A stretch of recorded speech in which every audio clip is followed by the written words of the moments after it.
Erangel like this early on, getting eliminated, this is gonna put so much of a pressure, because now you have to not only wait 30 minutes, almost 30 minutes for your next match, but the amount of practice that you had with your aim, with your movement, it can get a little bit cranky as well. So this is the story, guys. If you guys are keeping tabs, of course, know what is going on in Pochinki. As you all know, Team Vietnam, they love to drop in Pochinki. They know this particular spot inside and out. But it's a different story for ESAN today, for this Asia Showdown, just because Mongolia had already obliterated them 3 times in Pochinki. They weren't able to defend this spot up against Mongolia, so maybe it's time for Team Vietnam to change their drop spot in terms of like having the fight in Erangel. But of course, that would be an even bigger story, because if they do pick another drop location for Erangel, that means that they are already giving up on winning the fight in Pochinki area. But of course, if they continue on losing fight at the beginning of Erangel, then eventually it will definitely take a toll on them. After on, they just followed through a massive win from Sanhok, and it's such a stake, like a knife in the heart here to lose right from the get-go. I mean, losing right from the get-go, we already talked about it. It's a really like difficult position for the teams, for the players individually, and their performance as well for the next games as well. It definitely dictates like a slower pace for the next games. But right now, Lebanon, the team that did not join the map number 1, they're finally into the game, ladies and gentlemen, and as a 3-man, as a 3 players, Easy, Wade, and Fadel. These are the names that will try to like secure as much points as possible. So far, they're at the very bottom of the chart with just the 8 total points. They're not even on the double-digit points. TLS, they managed to secure the double-digit points just before this match as well. They got on that, had number like 12 points for themselves overall. There's Sri Lanka with 15. The bottom line, Laos, they were on the number 22 points for themselves. So all these bottom line teams, they need to like dictate themselves, and they have to like go for a really aggressive start if they want to like have any decent amount of chance to secure position, because you don't have a lot of matches even for yourself. You only have a couple of matches, 9 matches in total, and comparing this match, counting this match as well. But the S12K from the right side is going to take him down.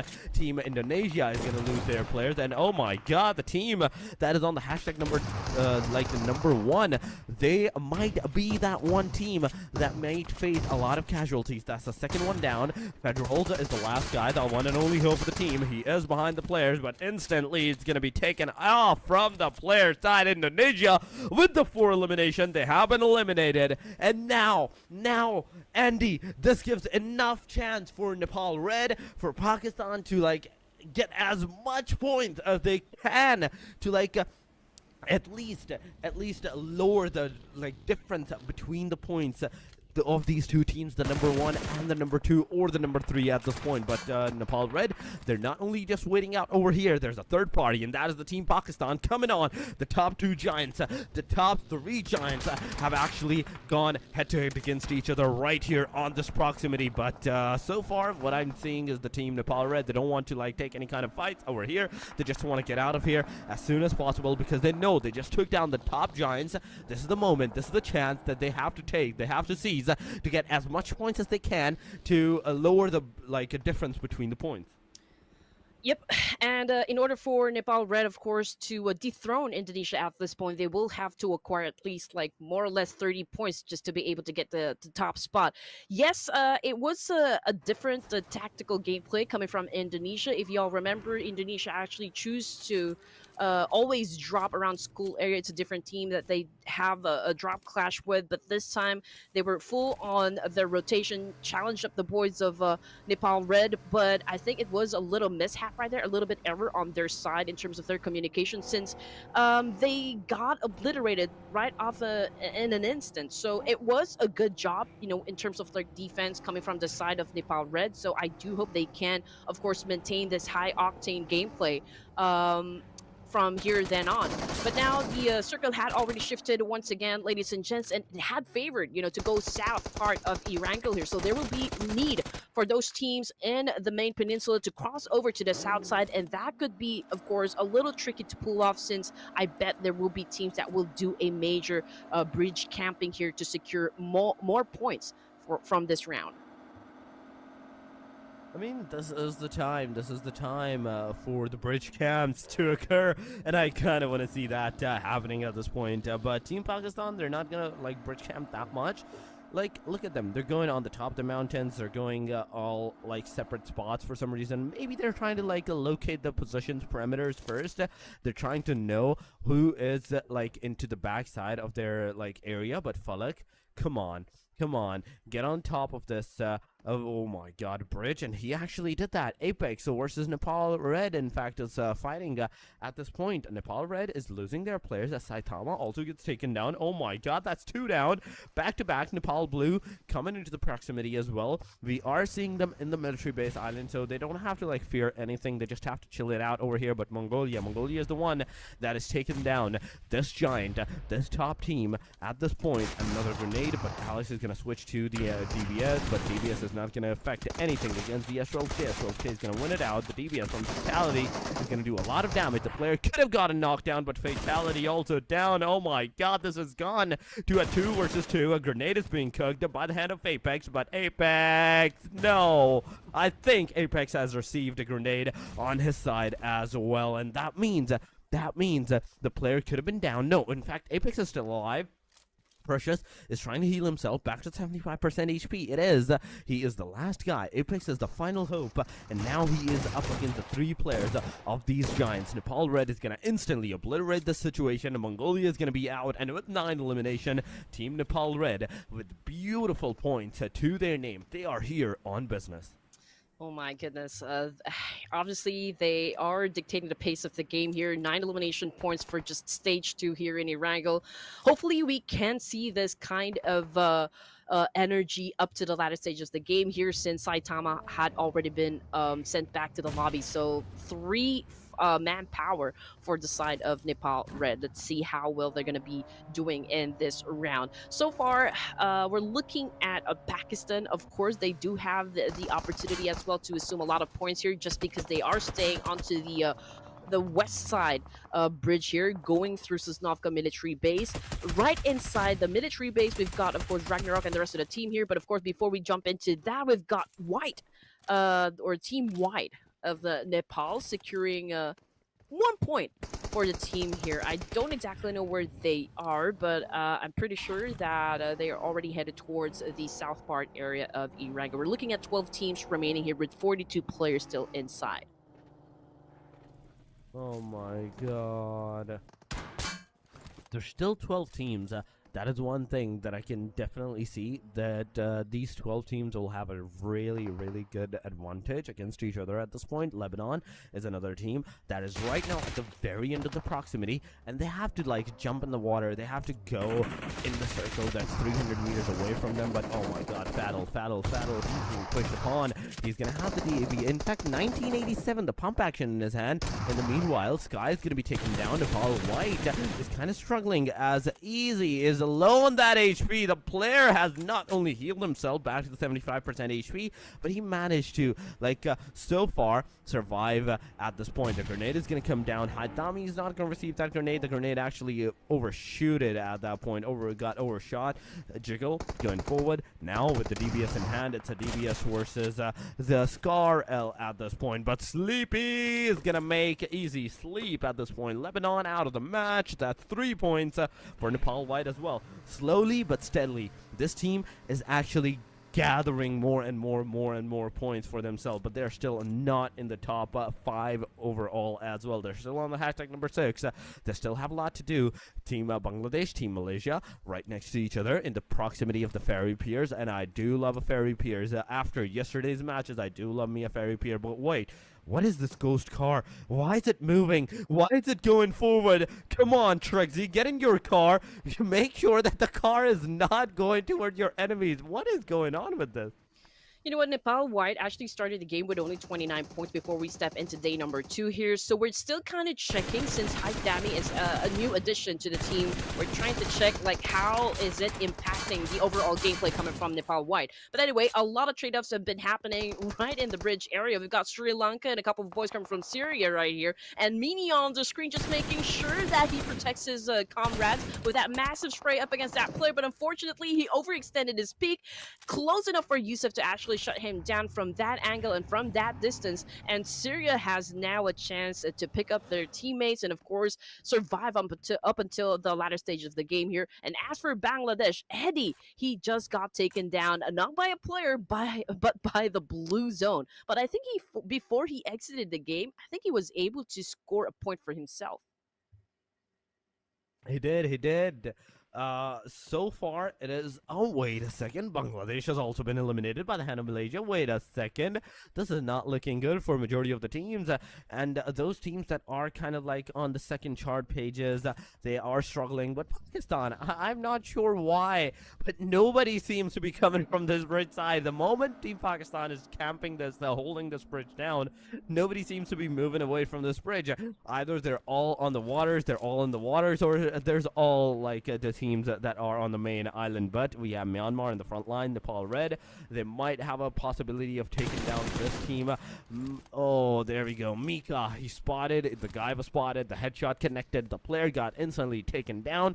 And just look at the like chunk of HP being depleted upon. Now, there is no way that you can survive for a longer bit of time on this island. You have to go. You have to find some vehicles. You have to find some boats. Any jet ski that you can possibly find. Get out of there as soon as possible.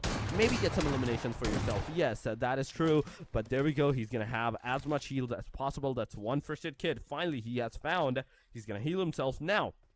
From this point onward, will he be able to survive? This is the bigger question because the player's moving on. He knows that he's not going to survive, so he might as well take down the player that has crossed the bridge. He takes him down. It will be almost a confirmation. Oh my god, barely missed on the confirmation side, and there's no way that Rex is going to be able to like heal himself from this point onward. And now his only chance is hoping that this boat actually explode. The player gets eliminated, and that has not occurred. The player gets eliminated from the backside by the hand of Team Pakistan. That's the third elimination that they're going to have. Malaysia has been eliminated. Before he gets taken down into the underworld, he made sure that he's going to be taking some points with him. Unfortunately, those bullets did connect, but however, it wasn't enough to shut anyone down, which brings us, of course, to just 6 teams remaining here. Sleepy, that's the confirmation coming through. He just got taken out by Killer Whitey coming from Nepal Blue, ladies and gents. And again, it has been a steady pace for Nepal Blue. They are not shaken by any pressure whatsoever coming into day 2 of this tournament. It's still the same formula for them. 4 elimination points, rather, coming into stage number 4. Let's see if they can finally score a chicken dinner to get that cherry on top. But anyway, example, I think they're still talking about, like, okay, how are we going to approach this one? Are we going to spread out entirely onto the map here? We're going to stick it to the edge of the circle. But of course, they need to establish a very good communication here to go through all the challenges to secure that chicken dinner. In the meantime, inside military base, we've got, of course, a team camping right down there smack in the middle. But Pakistan already got a whiff of their location. We can see IQQ doing a little bit of spray up against the opposition, but of course, bullets are not connecting just yet. The bullets are not connecting, but look at the circle. Circle has gone to the military base. Who would have thought? Who would have expected the circle to like take a shift on this position? Gyante close to the proximity of Falak. Falak and Gyante can actually get into the fight. There is Elias as well that can take the fight, maybe into the mid-ranges sector, because he is in the C buildings. He can potentially look at all the premises, all the potential areas that the team actually needs to like spot down the players and everything. But Maldives, so far it is just the 2 players. That is Orpheus, that is Admiral, and these 2 guys, it's everything residing onto these guys. They don't have to like do anything. They just have to chill it out over here for a tad bit longer bit of time, because this is stage number 5 and that is closing in. But then the 1 maybe 2 minutes marker, 2 minutes and 30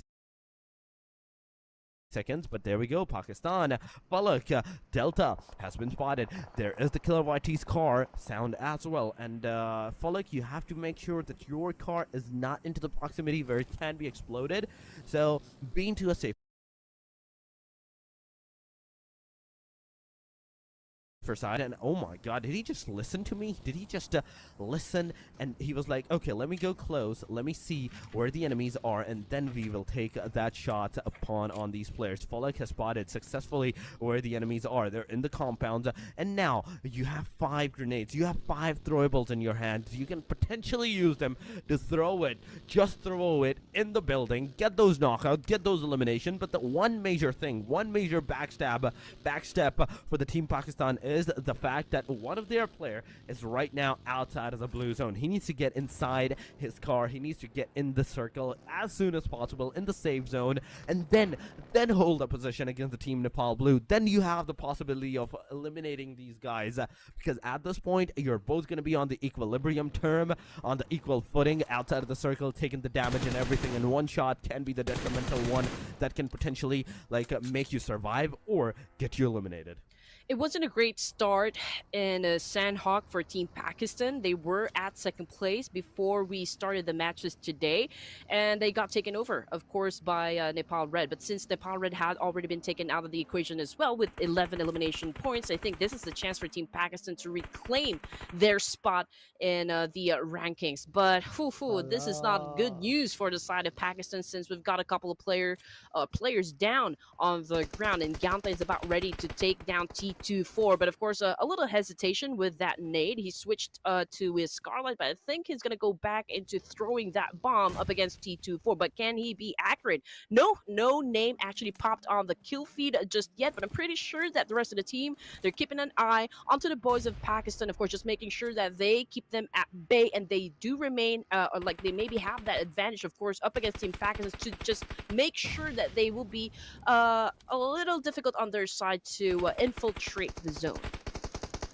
I mean, infiltration is the one thing that the Team Pakistan needs to do if they want to take the fight against the Team Nepal Blue.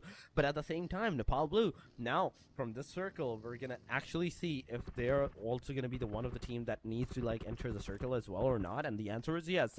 So far, what I can see, I do believe so that the Team Pakistan might be in the circle because of the position, because of the mini map. You can see the angle that they're shooting at. They're actually shooting inside of that circle, and the Team Pakistan, the position that they are in, it can be a potential location inside the circle as well. So far, it's 5 elimination for the Team Nepal Blue. IQ is going to take down Ragnarok right there. It's a knockdown, but not the confirmation. It's still not the confirmation, and there at the corner of the map, T24 on the one side, completely open, just a tree that is his cover. He needs to get in this car, but the car back tires are punctured. He can't get in the car. He can't move away from this here unscathed. He will get some shots. He will receive some of the damage from the random spray, from the fires, anything that can potentially harm this guy. But he's gonna go outside of the circle. He's gonna go behind the ridge. He's gonna get in the car, and then they're all gonna move maybe in the circle as soon as possible. But wait, come on, 2-4, you're low on that HP, you've lost too much of your blood. And same with the IQ as well. Both need to heal as soon as possible and make their way in the circle, because I kind of want to see where the circle is shifted towards to. Even the Team Syria, the position, the compound that they have, it's not in the circle, meaning only the C buildings. Only the C building is potentially in the circle right now. Getting down from that hill will definitely be a little tricky onto the side of Team Pakistan. Of course, Syria is right down there in the middle. It will be easy for them to kind of spot them down, running down from that hill. But anyway, we've still got, of course, Team Blue. Still a complete squad here, which is always a huge advantage. Let's see if Team Pakistan will be able to pull off the chicken dinner without Falak. We only have 3 members here, of course, trying to still make it happen for Team Pakistan. But of course, Nepal Blue, they can hear the gunshots. They know exactly where the opposition will be coming from. And it's either they get into the middle of the military base or take care of business first with Team Pakistan before they get inside the military base. So there's a lot of options here, but it's a good thing that IQQ is already inside. He spots the players coming from Nepal Blue, and now it's gonna be even harder for Blue to actually descend from where they are staying right now. I mean, that's a knockdown coming up right there. Nepal Blue, down to the 3 players that they are. They're shooting at IQ. They're getting their shots connected on towards the players, but look at the TLS champ. Super close to the Team Pakistan. The backstab can be really detrimental for the guy, but there we go. Nepal Blue taking the fight against the team JOR.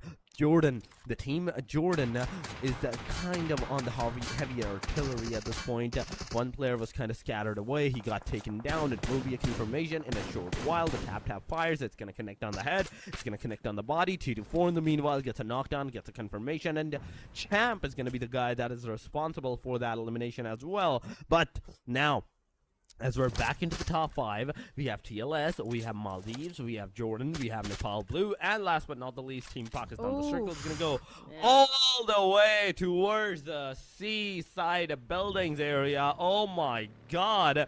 This is so like on the clever side for the circle that it's a majority of it is in the complete open. You are in the open, you stay out in the open. It's such a cheeky circle that of whether you have the cars or not, you're gonna be in a very difficult position whatsoever. Jordan clever, he kind of did a clever move, but not clever enough. He has been spotted. The shots can definitely hit him, but another clever move that he smokes it out. He makes sure that he is surviving for now. The random sprays are not approaching the guy. He's still staying alive, but just look at this. This is the open area that we're talking about. This is the open field that we are talking about in the circle, that no one's gonna be like safe from this. I love the fact how Team Blue actually handled the situation. I mean, if you've seen the map feed just moments ago, Example was already onto the northern side here. They went on a split defense. Obviously, some of the team members coming from Team Blue was taking care of business up against the Team Pakistan, but they weren't really pushing. But Example was also keeping a close eye on those teams over to the right side of the circle and just getting all the information that they need so that they can gauge the situation and how they're going to approach, of course, the trade-off that's going to be happening in just a while. Coming off the kill feed, again, it was a clever shutdown coming from Nepal Blue, shutting, of course, one player from Jordan. And this is the importance of extracting those crucial information in terms of getting jobs done. I mean, they're not really pushing that hard, not aggressive in terms of kill points just yet, but getting the right knowledge on how to approach this type of battle is such a great display of skills and tactics coming from Nepal Blue. It is.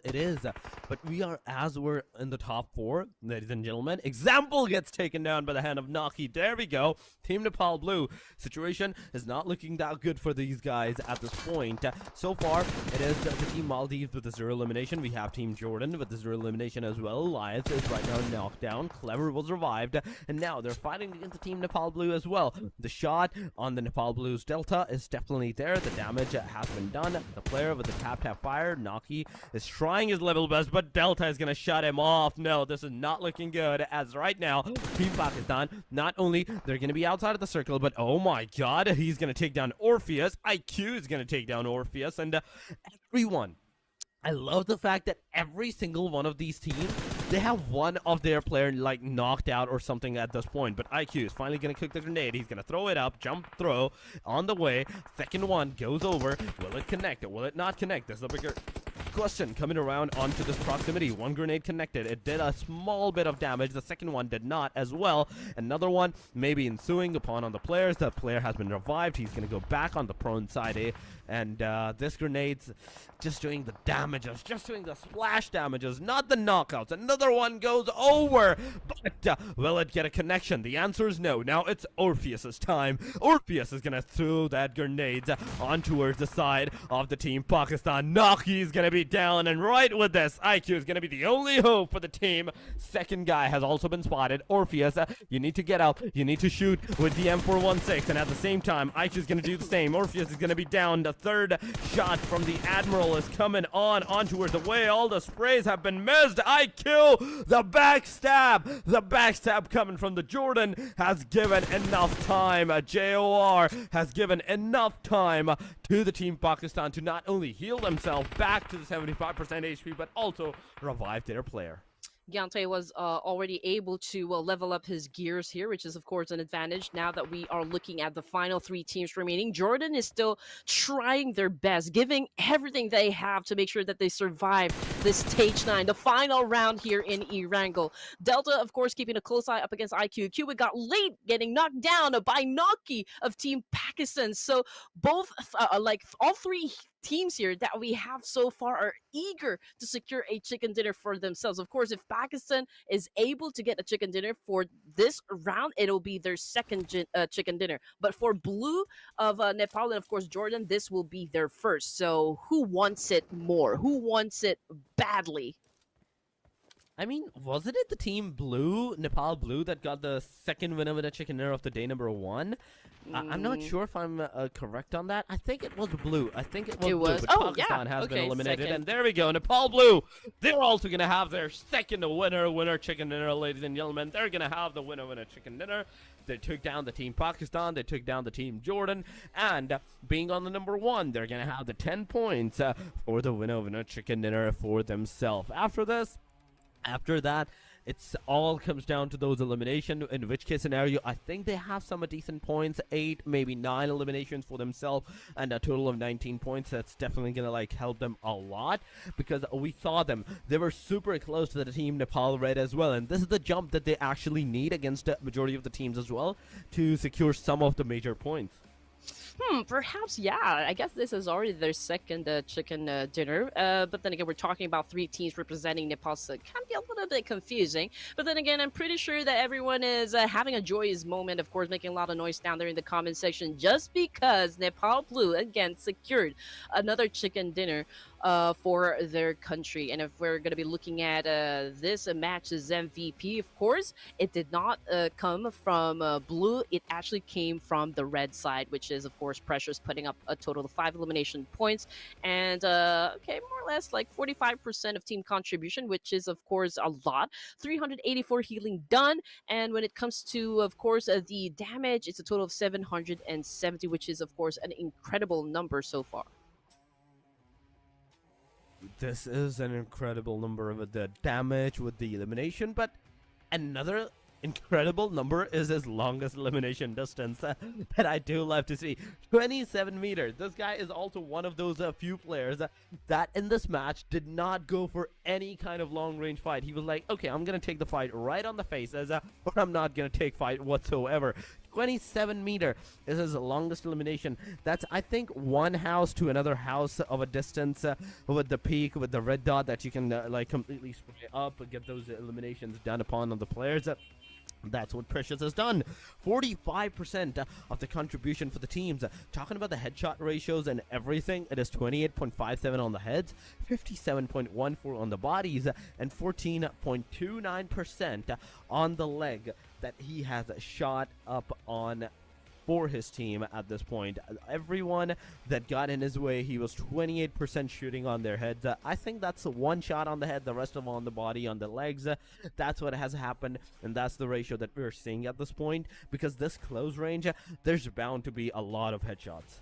I think before they exited the game moments ago, they were able to put up 11 elimination points, which is, I feel like, still a solid number. You know, it's already hard to actually get a point here, or like, yeah, an elimination point in this type of tournament, just because of the caliber of teams that we have in the lobby. Now, when it comes to the throwables use, because this is actually the part that we always really look forward to. A while ago in Sanhok, it was just a total of 69, if I'm not mistaken, and now we're looking at the triple-digit score, which is, of course, 118. Not the usual number that I'm used to, but perhaps this still can go higher, since this is just the first Erangel. We do have one more Erangel to go, and then 2 Miramars to cap things off. I'm expecting that 118, of course, will go even higher as we progress into the matches today. Two matches are done. They are done, ladies and gentlemen. 19 points for the Nepal Blue, 14 for the Pakistan. Then we have Nepal Red for 11, 8 for Jordan, 8 for Syria, and 5 for Mongolia. That's the first chart. The second one goes over to Maldives at 4, Timor-Leste 4, Nepal White, Malaysia, and Indonesia with the 4 as well. Then we have Sri Lanka with 2, Bangladesh with 1, Lebanon, Vietnam, and Laos with 0 points whatsoever. These are the 3 names that got early eliminated. We saw them, and from that point onward, now from this angle, we can definitely see that, okay, some of these teams needs a lot of work. Some of them, they're keeping the consistency up, and in the overall ranking, as they will be going up and down on towards their momentum and their ranking into the overall like leaderboard, that's gonna dictate whether they need to like play it out on the safe side, a slow pace start, or they need a complete aggression, because right now a complete aggression is really needed for those who wants to like take those fights and get the #1 position for themselves. Indonesia 96, Pakistan 76, meaning once again it's a 20 points of a difference. Yesterday it was 18 when we started today's matches. Now it's 20 points. So meaning Indonesia has secured 2 extra points more than Pakistan. Then we have Nepal Red. They have secured 70 points. And that difference against the team Pakistan, that was I think 8 points, 9 points. It has came down to just a measly 6 points. Yes, and at this point, I think Indonesia was able to create a little gap, but of course, they shouldn't feel comfortable with this number. It is still possible for Pakistan as well as red and blue here to kind of make up for the points to try and catch up with them. But yeah, they're keeping, of course, their grip on the competition with 96 points here, and their ability to combine high eliminations with solid placement definitely has kept them untouchable for now. Okay, we're gonna highlight that for now. But with just 1 day left, of course, and just more matches for this evening, I'm pretty sure that they're going to continue on stepping onto the gas just to make sure that they maintain their lead in the overalls. But when it comes to those players, of course, that stood out the most for this match, it is still, of course, Malak Beek at the top spot, followed by Precious coming from Nepal, and then Federalis still part of the roster. We got T24 and IQQ representing Pakistan. So, yesterday it was at least 3 players from Pakistan that are part of the MVP ranking. So I think the newly added player would be, of course, Precious of Nepal. It definitely will be. It definitely will be at this point. But talking about all the facts and figurines, it is 2 players, once again, from the team Pakistan that has made their way up into the ranking. Yes, even though they are kind of like struggling into the very end of the areas, we can still see Malak Bek. He has not budged from the #1 position. He is still there. 18 points, 32.98 of the total damage. Precious, he has came up. He was on the, I think at the very ends, #4 and #5, and within this match, because of how they played it out, they got on the hashtag #2. Then we have Adralis, 17 points as well, 17 eliminations. Then we have T24 with 14 and IQ with 14. Yesterday, this team Pakistan had 11 eliminations for the 3 players, and now 2 of them has 14. But these 2 matches are concluded. These 2 matches have been done and dusted. Now, the second Erangel remains, and the 2 Miramars that are on its way as well for the players, for the teams that will happen. So, another Erangel coming up instantly means, Andy, that right now, whatever went wrong in this Erangel for a majority of the teams, like Indonesia, for example, they're definitely going to be trying to amend that. Oh, yes. And of course, after the WWCD Shucker, Vietnam, I'm looking forward to see if if there's going to be a change in their drop location, or are they still going to continue to drop in Erangel and challenge of Team Mongolia and take Pachinki for their own. But anyway, more action, of course, will be coming. Don't change or don't go anywhere else. We'll be right back after this.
Welcome back, ladies and gentlemen, once again to the PUBG Mobile Asia Showdown presented to you by ESAN. This is the Esports Association of Nepal, ladies and gentlemen, and with you guys for the match number 3 of the day number 2. This is Torix, and with me, it is the, you know it, everyone knows who she is. It is the one and only Red Queen Andy. Andy, welcome back, and the matches have been a delight so far. The 2 matches that we have witnessed, they were totally unexpected, and they were totally out of the window for every team. Yep, and at this point, Torix, in the tournament, we're past the trial phase. Teams know who the threats are and who's struggling and who's playing the long game. But the biggest question heading into this match is, how do you adapt under pressure? So let's see if Indonesia still holds the crown after this match. Of course, the lead that they were able to make in the overalls is not untouchable. They already know that Pakistan and Nepal Red are just right behind them. So let's see if they can find an opening right here to dethrone the kings, the undisputed kings, rather, of this tournament for now. And the flag pad has already been revealed, ladies and gents, and it's a little bit favoring down at the bottom of the map here. So let's see who's going to be dropping at the military base, or perhaps we can see teams drop in Yasnaya, Rozok, School, and of course the much awaited trade-off between Team Mongolia and Team Vietnam down there in Pochinki. Oh my god. It's kind of on the plain line that if the circle goes toward the northwestern side, oh my god, everyone's gonna struggle. Everyone's gonna struggle at that point. But you know who's gonna have fun? Us. You guys. That's watching, because everyone will be struggling and we will be watching the struggle with the fun. But no, it's not gonna happen. The circle's gonna go towards the somewhat close proximity of the plane line. Pochinki is kind of in the dead center, man. but oh my god, another early fight has ensued, and that's exactly happening this time around at the apartments. This is the apartment fight, ladies and gentlemen, that has actually occurred. Team Laos, they have so far got the 1 elimination for themselves. Lamborghini, in the meanwhile, he has also managed to get some knockdowns. But what? Woo! What is this? Well, what was that? I need answers. I don't need game. I need answers. We've already seen a drop clash happen again between Laos and, of course, Indonesia. And Indonesia already knows what is at stake here. There are a lot of teams trying to catch up to their position. And if they lose this matchup against Laos, then I think it's already going to take a toll on them. But anyway, so far, Laos now displaying a total of 2 points. So that means that Indonesia already lost 2 of their members, which puts them at a great risk here.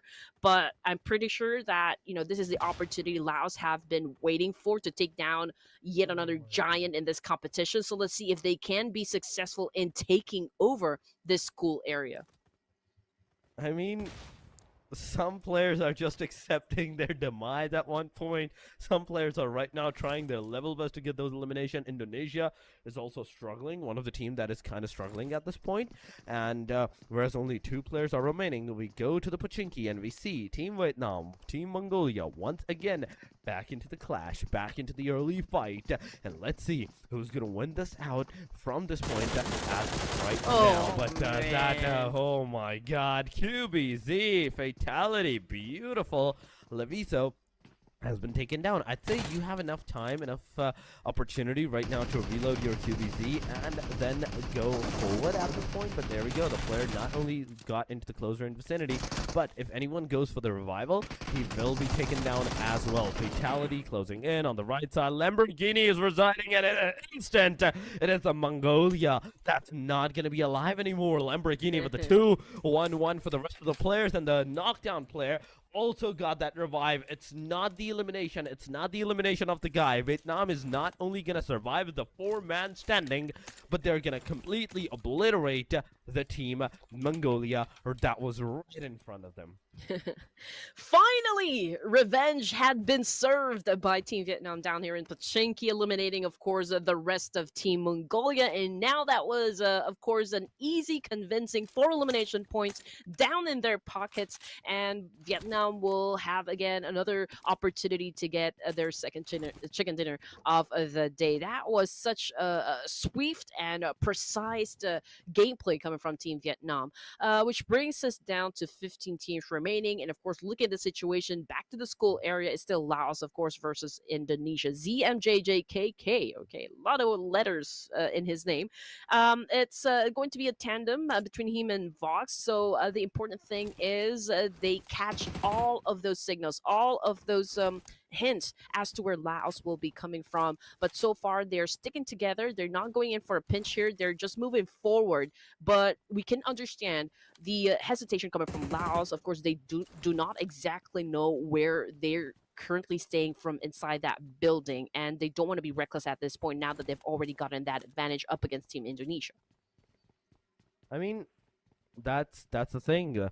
At this point, Indonesia has no clue on what they need to do because that's first Erangel that did not win good for them. They only managed to, I think, secure one elimination, and now once again in another Erangel, they're yet again struggling. Only the 2 players are remaining. They have no possibility of getting out of this area, and they just need to hold it down. But there's a third party on the backside, TLS.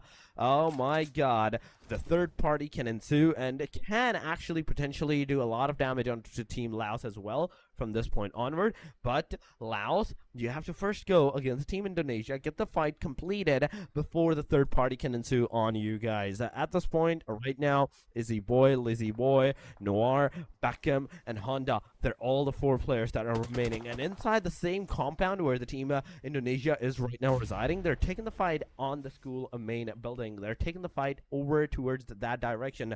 William, as soon as he's going to show his face, that 3-time scope from the Scar L, it's definitely going to do a lot of damage upon on the player, but I'm really more concerned about the Team Indonesia at this point. Yes, they have the shotguns into their hands, but one thing still remains on towards the fact that the manpower, the disadvantage for the manpower, it's definitely there. Yes, you can take down 1, you can take down 2, but what about the rest of the 2 players? That they're going to be the one that may take you down, and that's exactly what's going to happen. Indonesia, they took down 2 of the players. 1 player gets taken down. That MJJKK is the final hope of the team. It's a 1v1 potentially from this point onward. Team Laos, it's everything on towards these guys, and something needs to be done. The player rushes on. It is 1897 versus the S12K coming around on towards this premises. ZMJJKK, you have to go get that revival done upon on your own player. In fact, can you do that? Can you get that revival done as the other teams are actually getting that revive? But Champ is going to throw that grenade. Champ's grenade may affect the possibility of the revival, but no, both teams have revived their players successfully. It is a 2 versus 2, and the third party has ensued. Champ grenade is finally going to take down ZMJJKK, and Vax 6C, he's the final hope for the team. He's the final man for the team. He's going to get that first aid kit maybe from his teammate. If he has any, then he needs to heal himself as soon as possible, because the situation so far, it's not looking good as the player is super low in that HP and they're struggling. Talking about the Timor-Leste, they can definitely go forward, take the fight as a 4-man unit, but one thing that they have to know for sure is how they're gonna oppress upon on these players, whereas there's not just 1 but 2 different teams, whereas one team, Indonesia, is down to 2 players, and the other team, that is Laos, they're back to the 3-man party.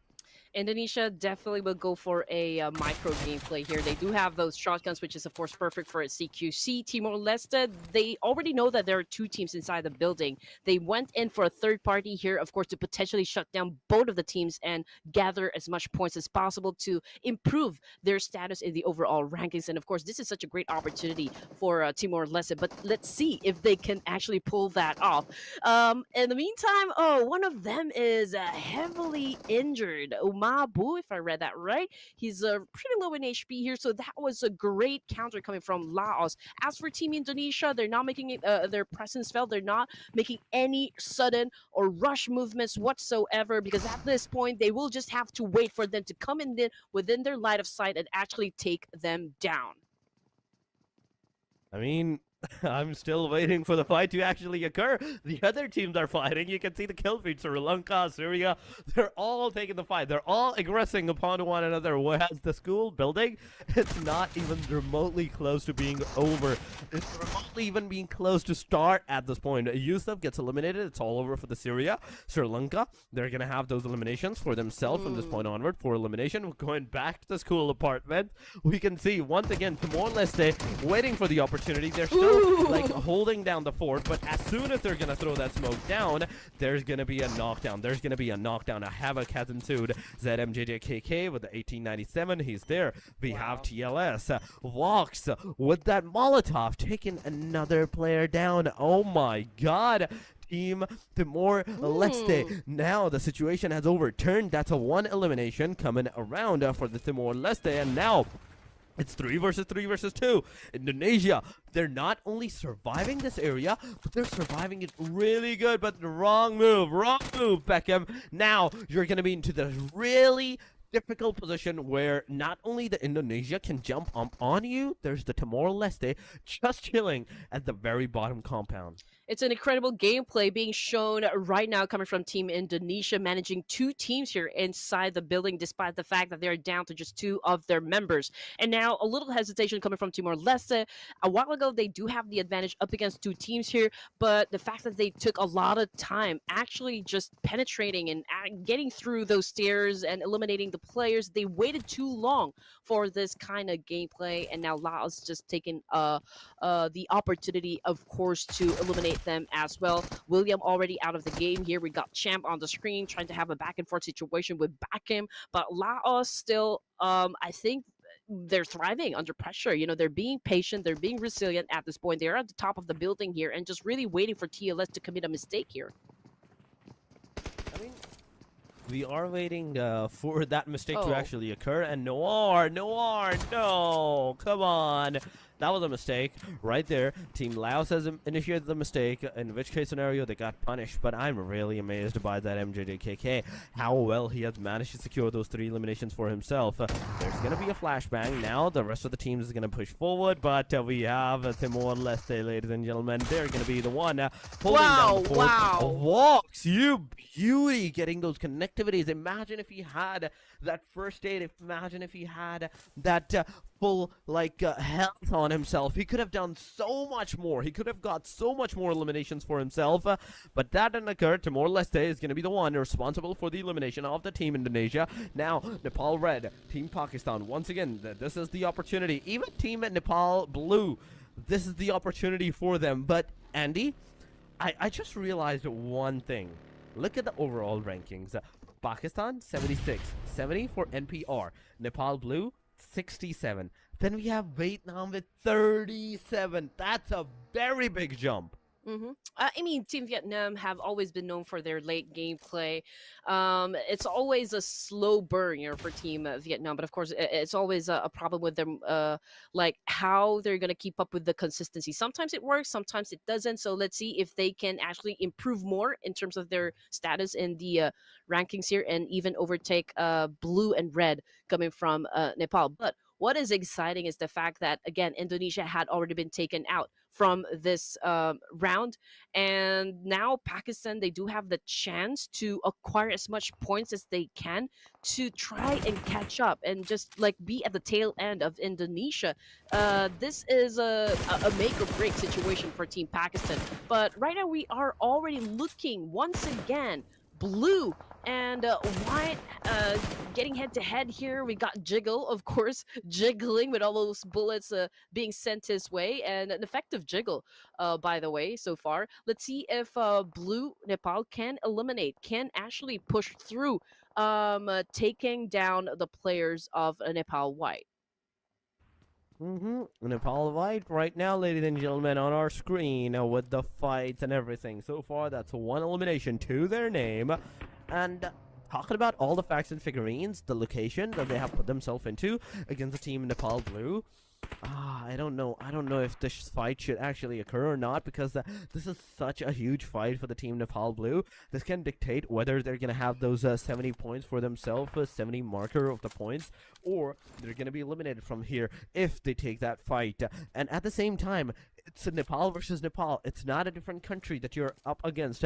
We talked about this on the day number 1. Nepal is fighting against each other at this point. They're not fighting against the other teams. They're fighting amongst themselves. But Nepal Blue gonna take the grenade. Jiggle is gonna be down with a single grenade, and this give, I'd say, enough momentum for the teams to push with the heavy artillery that they have, with the guns blazing, go for the push, go for the rush, get those eliminations. IQQ still outside of the circle. Falak and the rest of the team, you can see they are close to the proximity where they can actually take the fight. The circle is going to go down towards the farm side, the south western side of the area.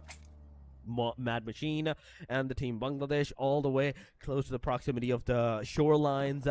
We can see Rifa also from the northern side entering inside that circle, but Naki is going to be taken down. T24, now it's up to you to shoot down the player. Umabu is going to be down as well, and oh my god, this is a back-to-back. It's a trade-off coming around. Kevin low on that HP. That grenade, can it actually occur? Can it connect? The answer is yes, ladies and gentlemen. 6 elimination. Not a single casualty right here for the Team Pakistan. Another massive performance coming from T24. I wouldn't be surprised if he actually gets the MVP title for this round, because he was able to bag 4 elimination points now under his name. And if he can continue more racking up some points, then really the MVP title would be his. Anyway, stage 4, 10 teams remaining, and we don't see any movement so far coming from both blue and white here. If we're going to be focusing on like Nepal Blue, how they're managing this tournament, I mean, placement is like what gives you the big points, right? And elimination is what keeps you in the race. Winning is winning, you know, it's everything. And so far I feel like, you know, for the side of blue here, consistency at its finest. They're not really aggressive towards like, or like maybe in the first few zones of the matches here, they really spark up the moment that we hit like maybe stage 5, stage 6. That's the cue for them to rack up those points. We don't see any hard push coming from blue and white, but if there's a team that needs to be a little more on the aggressive side, I can say that would be the white team. I mean, a white team do need to like go for the aggressive stances. They don't have anything to lose, but they have everything to gain. 36 points to their name, and this can be the potential match. If they manage to like go on the aggressive side, they can secure 10 elimination maybe, because they have the potential. They can secure 10 elimination, maybe 12, get into even the top 5. You're gonna be set for the match. You're gonna have a very decent number, amazing number of points. But here we go, once again, the Team Pakistan is taking that initiative, getting another elimination. That's 7th elimination for their name. Bangladesh into the proximity, right close to the proximity of the team Nepal Red, and oh my god, this thing is not looking good. If Nepal Red, you're not careful, the Pakistan can actually like have much more points above, higher than you guys, more than you guys. So you have to be very careful on how you're going to take the fight against the team Bangladesh at this point and get those elimination points for yourself. But Domain, so far, he's looking at the proximity where the player is situated at. Naki is going to be taken down. And right with this, there's multiple aggressions, multiple like engagements happening at this point. We have IQ being taken down by the hand of Sri Lanka's player Lucifer. That's 2 down of the Team Pakistan, and slowly and steadily as the Team Pakistan is actually pushing forward, we can see Susti close to the proximity. Falak just proning down the Molotov, the grenades. They're definitely going to approach this particular tree. I would say it's definitely going to do the damage. It's definitely going to do the deed. Another player gets taken down at 2-4. It's all up to you, and I don't think you're going to be able to survive this one. Lucifer is going to take you down. It's all over for the Team Pakistan, giving enough time, opportunity. One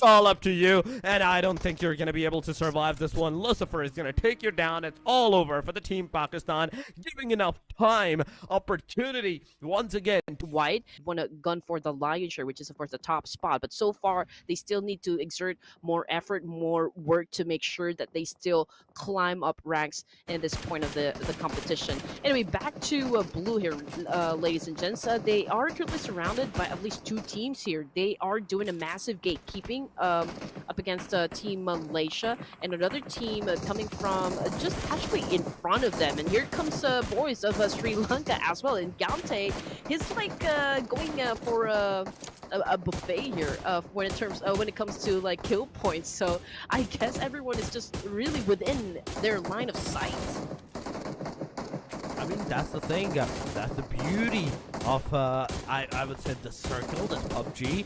Because at any point in time, anything is possible. And Nepal Blue, so far, they are right looking at the Sri Lanka's player. The moment Sri Lanka went over towards that direction, they have been shot down upon. Their car have been rammed down.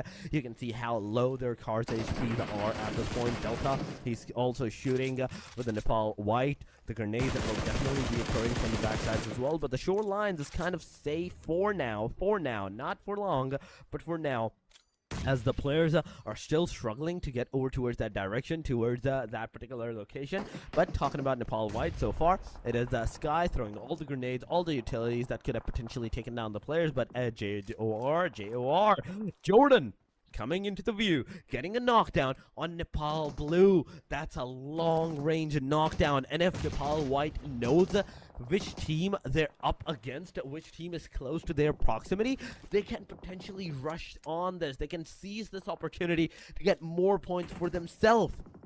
Yes, I mean, obviously Nepal White does have that little portion right at the edge of the circle here, but it is still essential for them to take over that building where Blue is actually staying at. I'm pretty sure that Blue will make it difficult for them to even like try to get that building out of their hands. In the meantime, we got Nepal Red Saitama on the screen here with a shotgun takedown up against Team Bangladesh, but coming off the kill pit, it's Precious as well, currently facing the floor. And Saitama, ooh, the helmet blew up into pieces, and now he is currently down on the ground as well, which puts, of course, Nepal Red in a world of trouble here. But Domain, do you still have time to pick up your teammate here? We're not talking about just like one teammate to get picked up, but we're talking about two.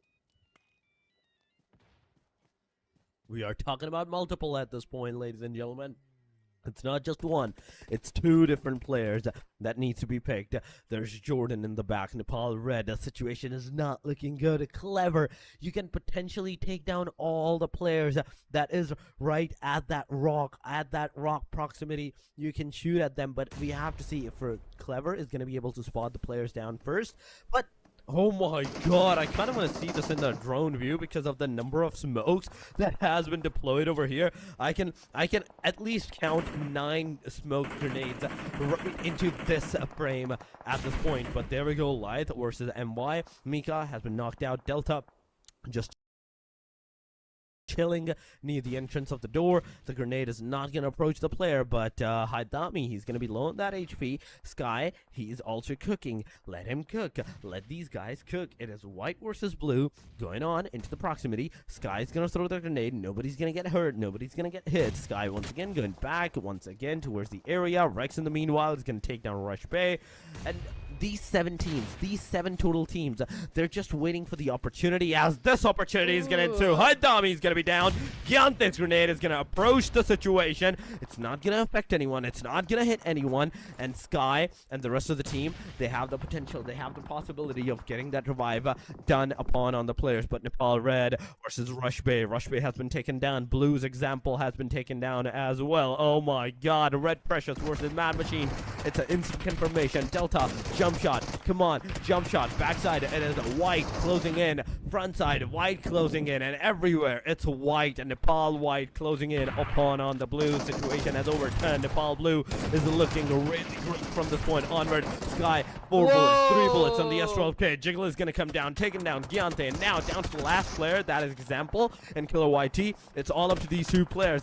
In which case scenario, I don't think it's going to be possible. Killer YT, you need to heal yourself back to 75% HP as soon as possible. To XMPL, it's all up to you 2. It's all up to these 2 guys to hold down the premises. It's hard to see that 2 Nepali teams are actually going head-to-head at this moment as we speak. And now Nepal White had been completely erased from the Erangel map, which of course puts us to just 6 teams remaining here. Blue was able to survive that clash, however, it cost them 2 of their members. So let's see if a chicken dinner is still possible at this point. In the meantime, we also got the red here. 2 of the players currently knocked down, Precious and Domain. It's Rex and Saitama all together going up against the team Sri Lanka. It's a little bit on the disadvantaged side for Team Red since they're working on just like 2 of their members, while one is actually trying to buy time for the rest of the team to recuperate. But of course, this is already inevitable. Sri Lanka going in for a push here. Saitama taking in some damage as well, but was able to secure 1 point for himself. Sluthy, or Susty, rather, right now has been deleted as well. Another one down, Nepal Red. Precious Saitama. It's all up to you guys. And just look at the circle, look at the radius, and look at the amount of players that is residing in this small junction of the area. Precious is going to be once again taken down. It's all up to the last guy, that is Rex. He only has the bandages. He's going to make down 1 player down. Grenade, the Molotov is going to go over towards that direction. Oh my god, he manages to survive for a tad bit longer bit of time. But come on, get some first aid from your team member. Get some first aids. Not the throwables, but the first aids. You need them, and that's the demise of the team Nepal Red right here on the hashtag number 6. Ladies and gentlemen, 12 elimination for the team of Sri Lanka. Wait a second, wait a minute, how is this possible? Did this happen? When did this happen? Because we saw a while ago nobody had this amount of eliminations, and suddenly this is the team that not only has 3 of their players revived alive at this point into the fight, but 12 eliminations for themselves.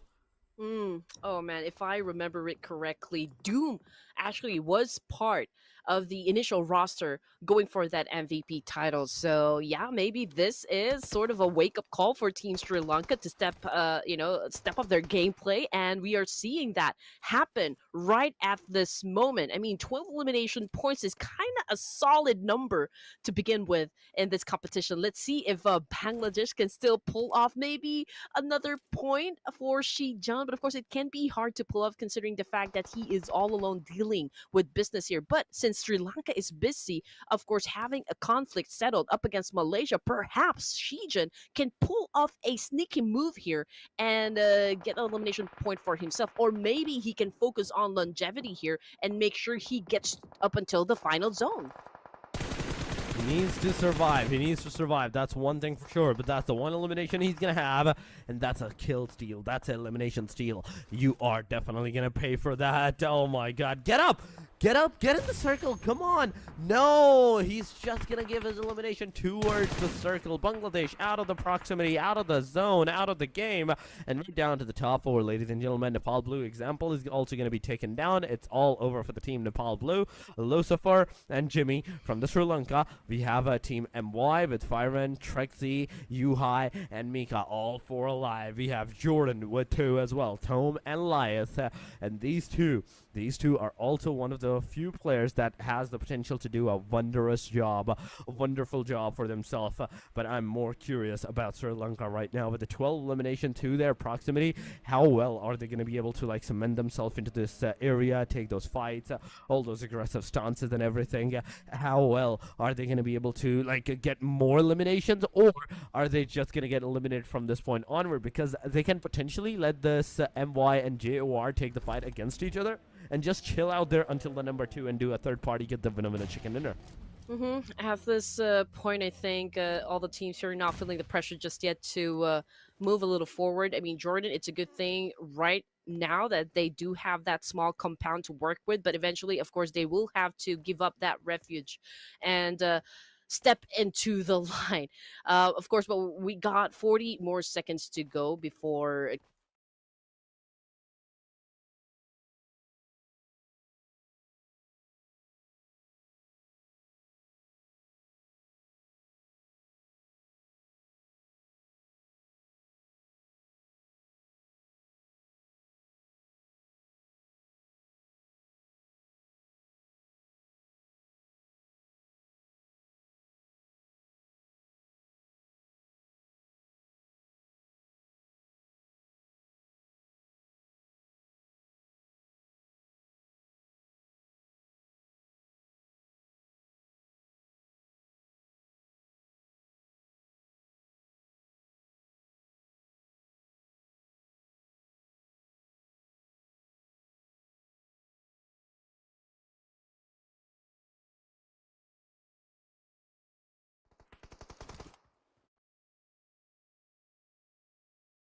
on our screen. JOR.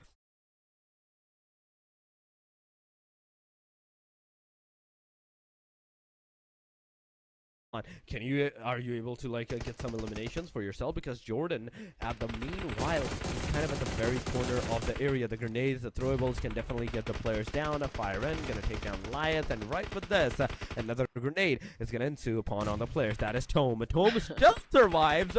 Wait a minute, he still survives. Finally gets taken down, and it's over. Team Malaysia is gonna have the winner chicken dinner for themselves for the match number 3. Okay, for some time there, I was really nervous because it was such a cliffhanger. If in case we ended the game there, like we don't know who's gonna win the chicken dinner. But of course, we pushed through. It was Malaysia that was able to grab that chicken by the neck. If I'm not mistaken, this is actually their first chicken dinner for the tournament. And again, we've got Vietnam winning their first, and Malaysia. What we're looking for really in terms of like tasting their secret sauce for the chicken dinner is the consistency of that taste. How long are they going to keep up playing at this high octane gameplay that we are seeing from this teams alone? I mean, this is one thing only the time will tell. Only the time will give us the answers for that from this point onward. We do have to wait out for some of the facts and figurines, the points to like actually occur, because for now the MVP is on our screen for elimination. 870 damage, 177 is the longest elimination distance, 508 damage taken with a healing done of 295, 66.67 contribution percentage, and with the 4 eliminations, meaning that he has done more than half the work for his team. The rest of the team may have had 1, maybe 2, maximum 3 eliminations for them.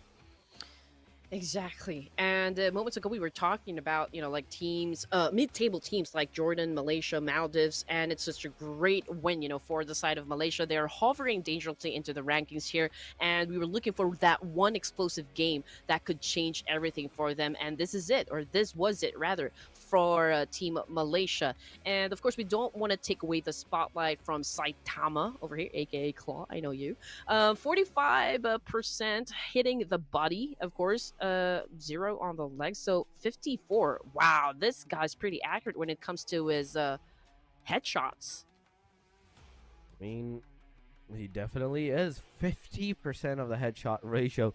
No legs, no arms whatsoever. Either it's on the chest or the head, right here, right at this for this guy, Saitama. He is the one punch man at this point for the teams getting those headshots connected. That's one bullet, man. It's all it's gonna take to get those eliminations. Total elimination of 57, 76 knockouts. Oh my god, that's a very huge number where we get 57 elimination and 76 knockouts. That's a lot of revivals coming around. 72, 76 is the healing. Throwables of 217. 2 airdrops, 8 headshots, and there we go. 33 rescues on its way. Right, and of course, just as we anticipated, the number of throwables used in the game actually became higher compared to the previous one. So I guess, the nading system will remain a meta here when it comes to PUBG. And it's so great to watch just because we can already tell just like which team has the most precision in terms of like throwing nades and going for those nade eliminations. And talk about precision, of course, Malaysia coming up on top here with 17 points.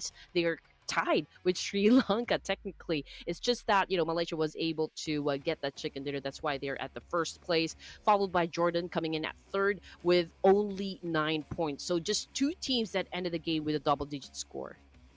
I mean, look at the double-digit number as well. 17-17. That's 34 right there. There's not a lot of teams aside from that. I think only a 20, maybe 20. Yeah, 20 teams. 20 players, in fact, remains from that point onward. But we have Nepal Blue, 8 for the Nepal Red as well. Pakistan with the 7 total points. Nepal White with the 5. Indonesia with the 5. 4 for Bangladesh. Vietnam with the 4. 3 for Laos. 1 for Maldives alongside of Timor-Leste. And 0 for Lebanon, Syria, and Mongolia. I'm really amazed to see Indonesia, even though they were at the disadvantaged position at the apartment buildings, they still managed to secure 5 eliminations before getting fully eliminated from that point onward.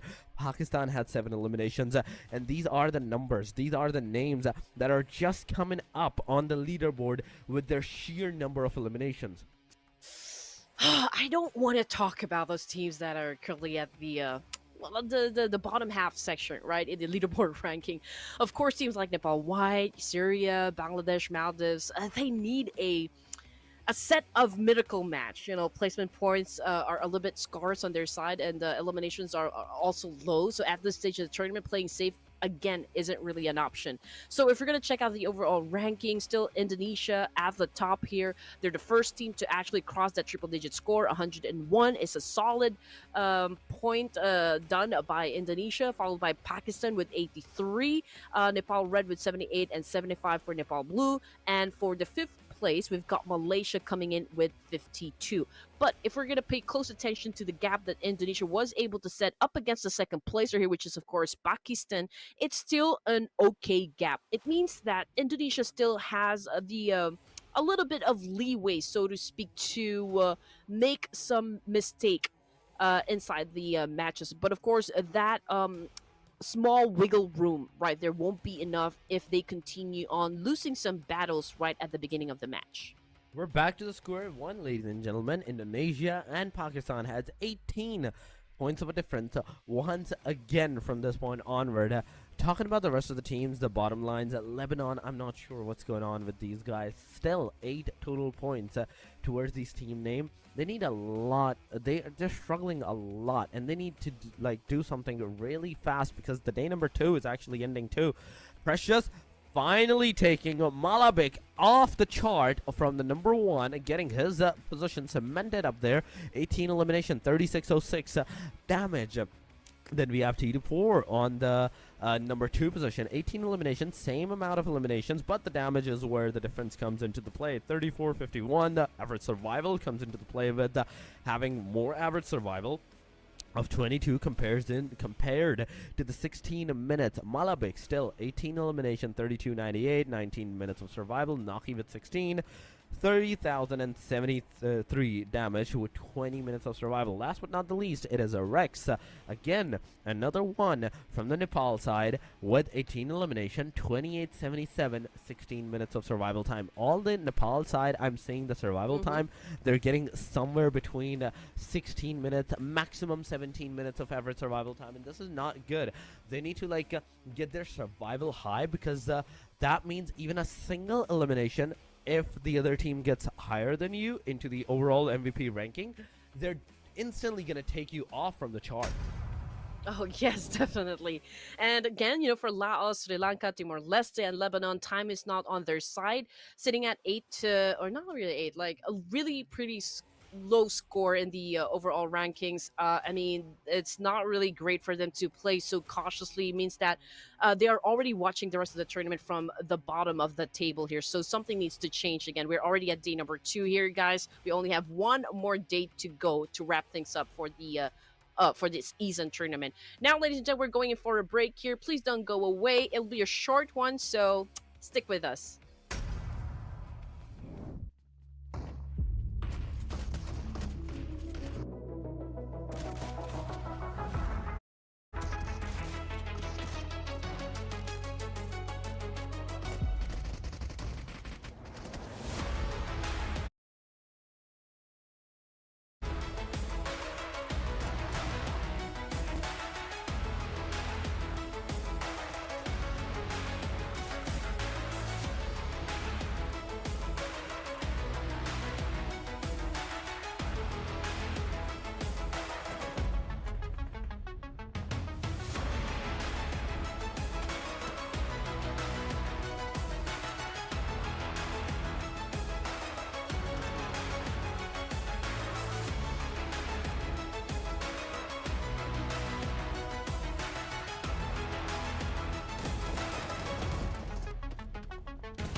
We are now on match number 4 here, ladies and gents. Again, welcome back to the Asia Showdown, brought to you by Esports Association of Nepal, together with Red Queen and, of course, Torik, serving you the juiciest chicken dinner this tournament has to offer.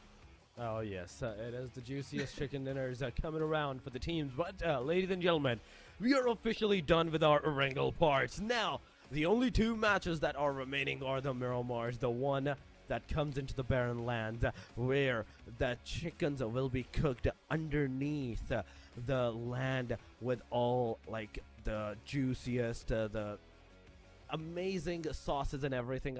Okay, I'm talking about food. I'm going way too much into the food. But yes, the match is about to begin. Miramar is about to take the flight, and we were talking about all the facts and figurines on how Indonesia has been doing really great. They have been like consistent with their performance. Yes, the first Erangel was not that good, but they still managed to like squeeze out some decent points for themselves into the second Erangel. 5 eliminations. Pakistan had 7. But still, at the very end of the game, chicken dinners are what's going to matter the most for the day number 2. You need to have as much chicken dinners as possible. You need to secure those juiciest positioning points and those elimination points.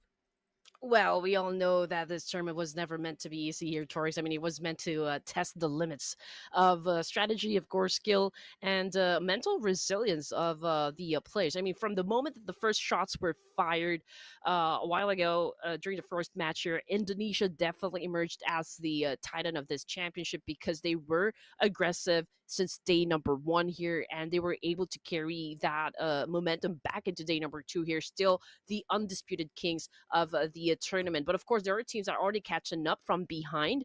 But then again, the question right now that I do have for myself and actually for you guys as well is how long can Indonesia keep the top spot in the leaderboards? So let's check out, of course, the teams getting ready, prepping themselves up to get into any engagements in Miramar. This is the first Miramar for day number 2 here, and I do see a couple teams already flocking from inside an area. Cruzevalle, we believe we have Indonesia and of course Sri Lanka, so a fight might definitely ensue in just a while. Malaysia, they have that particular spot all to themselves, so I don't think any contention will happen just yet. But in the graveyard, or maybe perhaps the northern side of the circle, it's going to be occupied, but down below Los Leones, I think it's going to be a place where teams will definitely rush into because this is the focal point of the safe zone.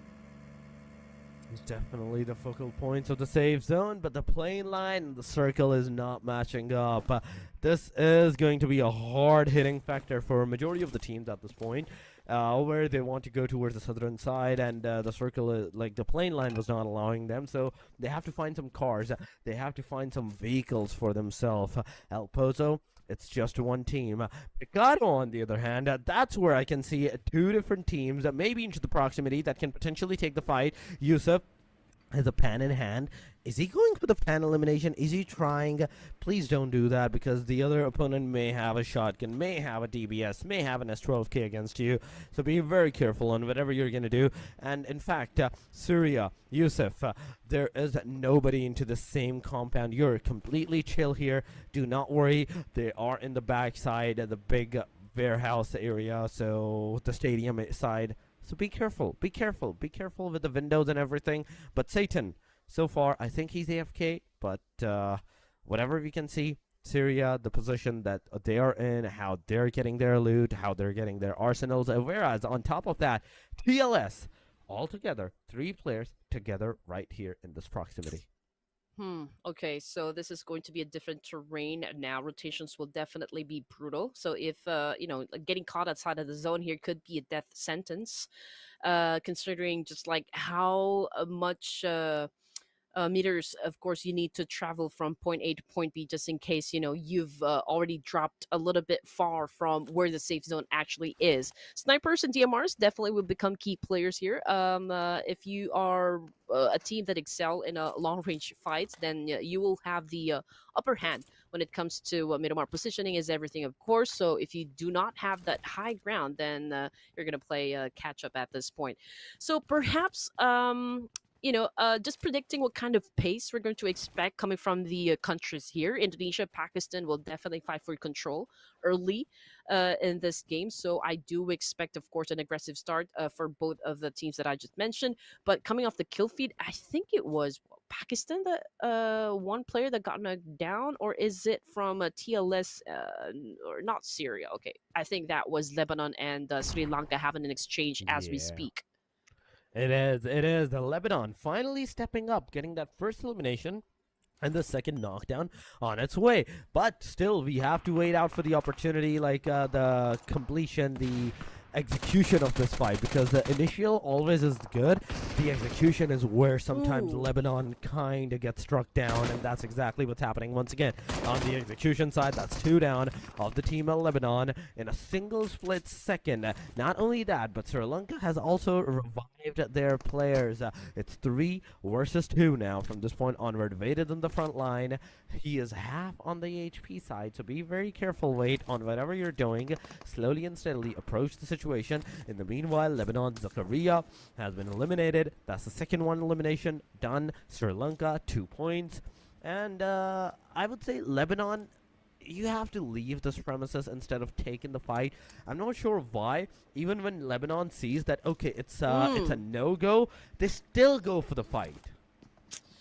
Yeah, and I think they're already just playing for experience here at this point. I mean, they are the only team with a single-digit score in the leaderboard, so I don't know what the plan is for Lebanon. And I mean, the fact that they missed to play in Sanhok says a lot, for Team Lebanon. And looking at the situation here, Torix, I mean, Zakaria and as well as Easy have already been taken out of the equation here, so I don't know how long they're gonna last in this fight up against Sri Lanka. Doom obviously is hunting them down, sniffing the blood here and just trying to pinpoint where they will eliminate these 2 remaining players coming from the side of Lebanon. And of course, the kill feed is definitely lighting up as well. We've got TLS, Chipo getting knocked down on the ground by Syria. Yusuf cooking up that nade. Umabu pretty low in HP here. They hook it. Oh my, he can get shut down. And there you go, an accurate nade coming from Yusuf. Hence, Syria winning that fight. Beautiful fight won by Syria right there, getting a full elimination on the team. Timor-Leste has been finally eliminated out of the match. Then we're talking about, once again, Lebanon, whereas they are trying their level best to get some more casualties, some more eliminations, but oh my god, nobody even has the slightest of idea that Wait is just waiting at the entrance of the door. You open that door, you are inviting death into your own house from that point onward. So be very careful of whatever you're going to do. And there we go. White is going to take down Doom. Doom out of the match. It's a confirmation. 2 versus 2 from this point onward. S12K's M249. Sisty's M249 wins it out. The Winchester 97. Will it get a connection? Will it get a knockdown on towards these players? This is a bigger question. The answer is no. The player from the Sri Lanka, Jimmy, he finally managed to take down the last guy as well, and it's full elimination with just the 2 casualties. Yes, it's a very big casualty number to you guys, but still, you are surviving, and from this point onward, you can pace your game onto a low pace side. They've won the battle, but can they still win the war? I mean, Sri Lanka obviously emerged victorious from that clash, but then again, we're talking about 2 remaining players, and we are just at stage 1 here, so it could be difficult to go through all the squads remaining still in the lobby. Now, Indonesia, this is not the time for them to fight just yet, although we can see a team lurking just nearby, so perhaps we can see them collide later on. And speaking of that team, that would be the boys coming from Jordan, but I feel like, okay, for Jordan, they're just going to try and pass through, but from the kill feed, it's Vietnam. Levi's confirmation coming through, going up against Apex, and now he had been deleted from the game. 2 points right in the bag for Mongolia. 2 points right there, ladies and gentlemen. Mongolia securing more points, and they're going for the more points as well as the grenades. Making some kind of connections, a close connection towards the player. Not that close that, okay, it can get these eliminations for them. But once again, smokes, the clouds, it will be deployed. Alex cooking that grenade. Fatality's grenade actually did a lot of damage on that Alex at this point. I'm not sure what is up with these teams and their own grenades hitting their own players. For some reason, something needs to be fixed on that. Something needs to be done on these players for that particular thing. But aside from that going on, Alex Parajin is going to be able to take him down, and right with this from the front lines, another player, Joshua, has been knocked down as well. Fatality, forcing himself in. It's M416 that can potentially get the elimination off, but the gun change is where the action is going to occur. You are going to get that elimination on you with that gun change. That single wrong move is enough to completely obliterate almost the team right here. That's one elimination so far that the team is gonna have for themselves, but we still have to see if they're gonna be able to secure more and more over here.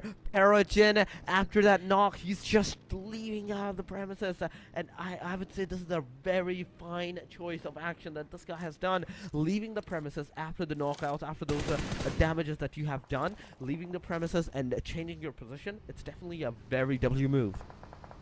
And it's another fight, you know, between Vietnam and Team Mongolia. This time it's inside Miramar. Now, can't exactly say if that was such a great win for Team Vietnam. Yes, they were able to take down a couple players coming from the team in Mongolia, but the fact of the matter is that we are just at stage 2 here, and they already have 2 casualties, so it can be hard for them to move towards the latter stages of the game as well. We're looking at 14 teams remaining. We still got Malaysia on the screen here. Now, there is another challenge for them to actually get through, and that is, of course, shutting down the opposition coming from those mountain ranges. And that opposition that I was talking about are the boys coming from Pakistan. So they do have that vantage point, and it could be easy for them to eliminate any player, any team from down below, just because it's easier for them to actually track them down.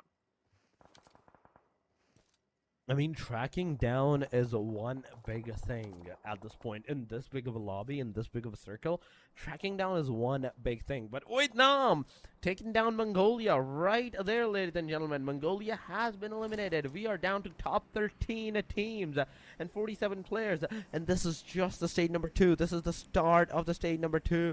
Oh my god, it is the end. Stage number 3 is about to occur, and we can definitely see some more casualties may occur while rotating on towards the players, for the players, and the way I was expecting this lobby to go slow, super slow, it's not happening like that. It's definitely not happening like that. We are seeing a lot of casualties at the very start, and even right now, just look at the dispersion between the players, the distance between them, and the amount of fights that can possibly occur. Even outside of the blue zone, there is Izzy Boy that can potentially take the fight against the team at the point where they are holding their grounds.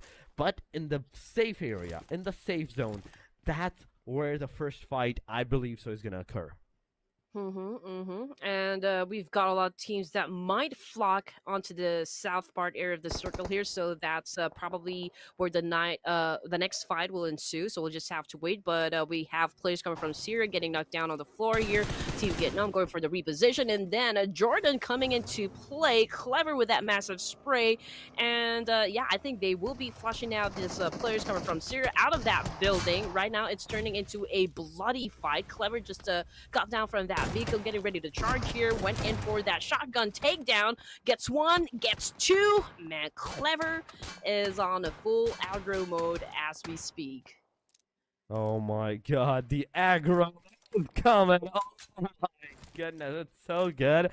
The eliminations into the kill feed, you can definitely see Team Laos, they're getting into those eliminations, they're getting those shots connected, they're also receiving a lot of damage on towards their own sides as well. So there's a lot of casualties going around. It's not just one thing, it's a multiple fights going around into the proximity. Jordan is one of the team that is into the proximity. They're kind of into the safe spot. There's no need for them to like get into any kind of aggression so far. They can just chill it out. But Indonesia Indonesia is another team with more than 100 points. More than 100 points. The only team that got more than 100 points for themselves is Indonesia right now. And with on top of that, the 3 eliminations, they are outside of the circle, receiving end of the blue damage. So one thing is for sure that they need to get inside that circle as soon as possible.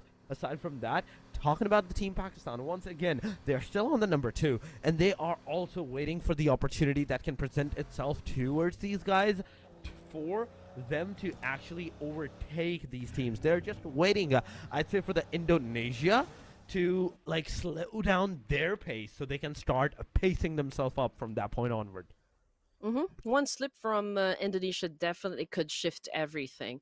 Obviously, Pakistan already at 83 points here, Red Nepal at 78, so it's close to that 101. And the fact that it's the gameplay coming from Indonesia is kind of slowing down, so perhaps the one that we were talking about just moments ago about them being on a high octane gameplay right at the beginning, since day number 1 here can be exhausting at some point, so they do need to breathe at some point in this competition. So again, endurance will be tested, and of course they're not just physically or like physical stamina, but also mental stamina. Again, going through a lot of matches in a day can take a toll on a player here. So let's just check how long Indonesia can keep their top spot now that we are at day number 2 and second to the last game at this point. Now, Vietnam just a while ago proved that they can shake up the tournament, but their challenge isn't over just yet. They need another breakout match to stay in contention. But then again, we're talking about 2 remaining players for the side of Vietnam. So I hope they can focus more on longevity at this point before they get into any engagements. Just make sure they acquire enough placement points to kind of still maintain their position in the leads, or at least get a sort of an improvement. But judging by the situation, I can see that Team Pakistan has already gotten a whiff of the fact that Lamborghini is right at the foot of the mountain here, and Pakistan, they know that someone will like emerge or like get into their line of sight eventually. It's just a matter of time here before Lamborghini gets spotted out. I mean, it's everything's a matter of factor of time. Whosoever is going to be spotted out this out in the open, he's definitely getting a lot of shots. I know for a fact that it's not like how you get eliminated, how you get knocked out. In fact, it's where you get knocked out that determines whether you're going to survive, whether you're going to be like a liability for your team or not at one point in time. So you have to be very careful of the choices on whatever you're doing, that you're not making your team liable for your points as well. You have to like put up your own weight from that point onward. You have to like secure some decent number of points before you can like start doing that kind of like moves where you can like go for the fight, go for the aggressor. And yeah, the 50k NPR is definitely sounding delicious for the teams. It's a definite very decent number of prize pools for just a player, but you have to make sure that not only you're getting that, but also on top of that, you're also making sure that your team is also winning. It's not just you, it's your team that's gonna matter as well when going for the long range games. Exactly. So let's check out what is happening with Vietnam. Lamborghini takes a shot coming from not Pakistan, but Nepal White this time. So let's see if he can still get picked up by Patagon, who is, of course, rushing towards where his teammate is. But, of course, Patagon needs to take care of the business up against Sky. He held off to his FOK, going for that trade-up, dancing it off. And now Sleepy was able to put that nail in the coffin. And that's it, for Team Vietnam. Stage 4, but they did exit the game with 5 points. It's not a solid number, but it's a decent number that they can work on, still improving their status in the leaderboards. I mean, any point is better than no points at this point, so you have to make sure you're getting at least some points. You're making some effort for yourself. But Nepal White close to the proximity of the Team Pakistan at this point. 2 seconds, 1 second, the stage is going to close. And once again, Team Pakistan, in fact, and the white is actually in the circle. The circle shifted all the way towards the western side. Now, Falak, you need to look back.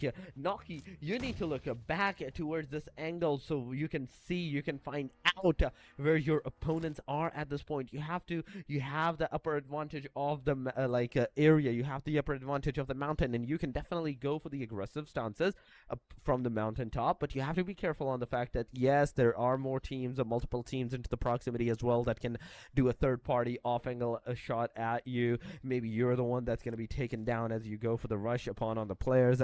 So these are all the crucial factors and figurines that stops one team from like over pushing at one point in time. But Nepal White, they're not stopping. They're getting some more shots connected upon on the players. They're getting the damage, but not the connectivity. It's not the elimination that's happening. It's not the knockouts that are coming on. Imagine if a single knockout even come. Will the team Nepal White go for the rush? The answer is no. At this point, they are so wary of the surrounding that, okay, they're only going to be able to deplete out their opponent's helmet and vests at that point. They're not going to be going for the complete elimination. But there we go. Nepal Blue, Gyante, he manages to get a knockdown. Now, this is the right moment of time. Will they go for that aggressive stance? Will they go for the rush on Malaysia or not? Yep, Pakistan definitely is the closest team to snatching Indonesia's throne, but they need something big here, and that means that they have to go through Nepal Blue, Malaysia, since those are the teams that are currently surrounding them at this point. Of course, Miramar offers them, like the perfect scenario, and right now they do have that better vantage point compared to the rest of the teams I just mentioned a while ago. If they can dominate high ground positions, capitalize on long-range engagements, and control rotations, then they could really tear Indonesia's lead apart. Now, we've seen a little bit of aggressive spray coming from Sleepy of Nepal White, but those are, I think, just letting Pakistan know that we are here to challenge you guys for that position. I mean, isn't that everybody's momentum right now? They're here to challenge every single team. And the position that Team Pakistan has actually put themselves into, it's a really decent one. And everyone has been trying to get that one for themselves. But Indonesia, you sleeks. Oh my god. Look at that sleek move. Not only he was over there in the air for a little bit of time, he changed his seat. He got that shotgun connected upon on the player. Not the spray. A shotgun. Straight up, one bullet, one shot, one elimination. Right there for the Indonesia side. That's 6 elimination that they're going to have because of that. Well, I wasn't talking about the position in the overall ranking. I was talking about the position getting that vantage point up into the mountains. But anyway, getting back into action here, we've got example coming from Blue of Nepal challenging up again another Nepali team. Now it's the red team.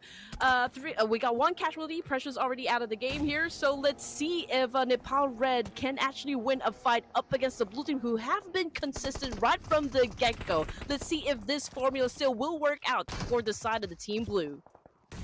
I mean, this is one thing we do have to see how that is actually going to affect the Team Blue. And on top of that, as the other teams as well. Because right now, Team Nepal Red, they're rushing upon on the blue. Blue is receiving a lot of heavy artilleries and those Molotov, those grenades. If they're even on a single point in time, that can potentially take down 3 of the players of the Team Nepal Blue at this point.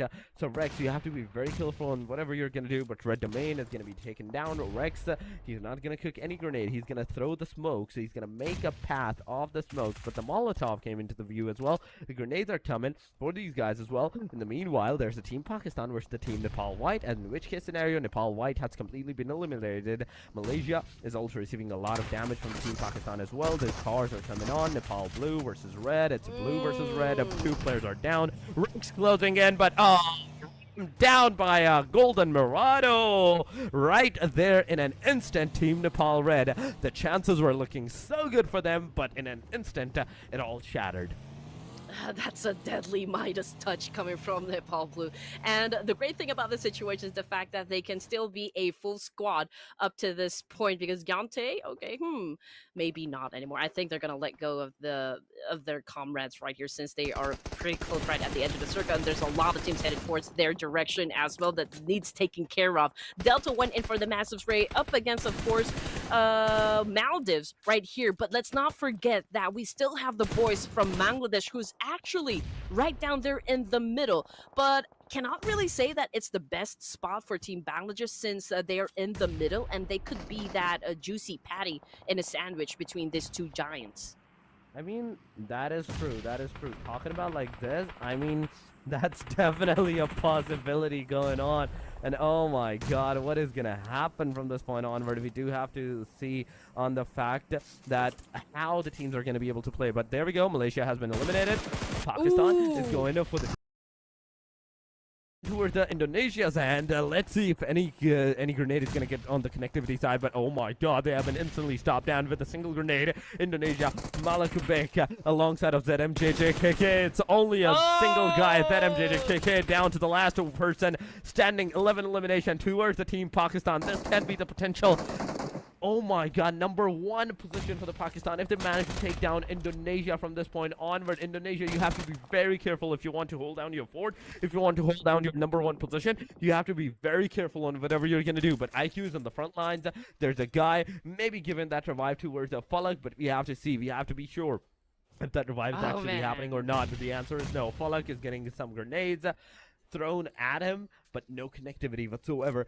So still, there's a possibility that the player can still stay alive. There comes Naki. He's gonna go for the revive. IQ cooking that grenade once again, but no connectivity whatsoever, ladies and gentlemen. ZMJJKK, let's see. That grenade is definitely gonna go towards the player, but that grenade can actually it was all Indonesia eliminated by the team Pakistan, and 13 elimination towards these guys. Oh my god, 87 plus 13 right there. That's 100 points. This is the potential for the team Pakistan right now to secure that number 1 position into the second last match of the day, number 2. It's not a chicken dinner moment just yet, but again, it is in Miramar, where Pakistan put Indonesia, of course, on a halt there at getting a chance of securing a win for this round. But of course, let's see what's going to happen now that we are at stage 7 with 14 remaining. Eddie with a massive spray up against Rifa, but kind of missing the opportunity to shut him down. It's a good thing for Rifa, though, because just in the nick of time, he was able to actually dodge those bullets coming from Eddie, but I think his position had already been compromised, not just for Maldives, but for the other surviving teams as well. Now, this is a chance, again, for Pakistan to get the WWCD in Miramar.